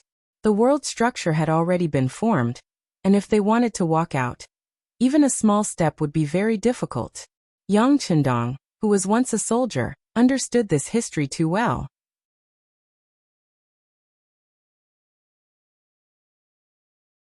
It was because he understood so much that his life's goal was to strengthen the Han people and allow the country, which was mainly Han people, to stand at the top of the world one day. However, it was clear that this was a beautiful dream. Perhaps it would come true one day, but it would require the combined efforts of many generations. He couldn't satisfy this in his previous life. The heavens gave him a chance and allowed him to come to the middle of the great Ming dynasty, which was still considered powerful. Most importantly, they gave him Datsang, a freakish existence. If he had such advanced knowledge, science, and ideas, but still continued to advance step by step with Confucianism, he would be letting down everything. Yang Qindong needed to quickly rise up and stand at the top of the world. He wanted the Han people to be above everything else. Because of Datsang, he had such strength. However, the world was so big, and he didn't know how long it would take to conquer it. However, even if he knew that the world was very big, Yang Qindong still had to do it. Moreover, he could only do it sooner rather than later. It might take many years, but if he just thought about it and didn't do anything, it would become a task that could never be completed. A journey of 1,000 miles begins with a single step. Yang Qindong decided to act, so he had to increase his speed and quicken his pace. And now, although it was feasible to use cold weapons against cold weapons, at least this way, the pressure on the munitions factory behind him wouldn't be so great. However, what kind of price would he have to pay to achieve this goal? The young soldiers who joined the Yang family army did everything they could to let their parents, wives, and children eat and wear warm clothes, to let them have something to rely on, and to let them live a better life. For this goal, they dared to use their lives on the battlefield, obtaining victory after victory. These people had even sacrificed their lives. Looking at Yang Qindong, he was actually willing to sacrifice lives just to reduce the pressure on the munitions factory and reduce the cost of advanced firearms.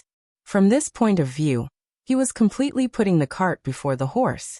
These were all good men, and could not be bought with any amount of money. How could they be compared with an emotionless flintlock? This battle could be considered to have given Yang Qindong a great shock. It was also from this battle that he had a clearer understanding of what he needed and what he should give. You're tuning in to the Li Mei's Wuxia Whispers YouTube channel. We're so grateful for your support, and don't forget to subscribe to join us on this incredible journey through captivating stories. Your generosity through donations truly makes a world of difference, as it's the primary source of revenue that allows me to expand and enhance this channel for you. Thank you from the bottom of my heart for being a part of this adventure.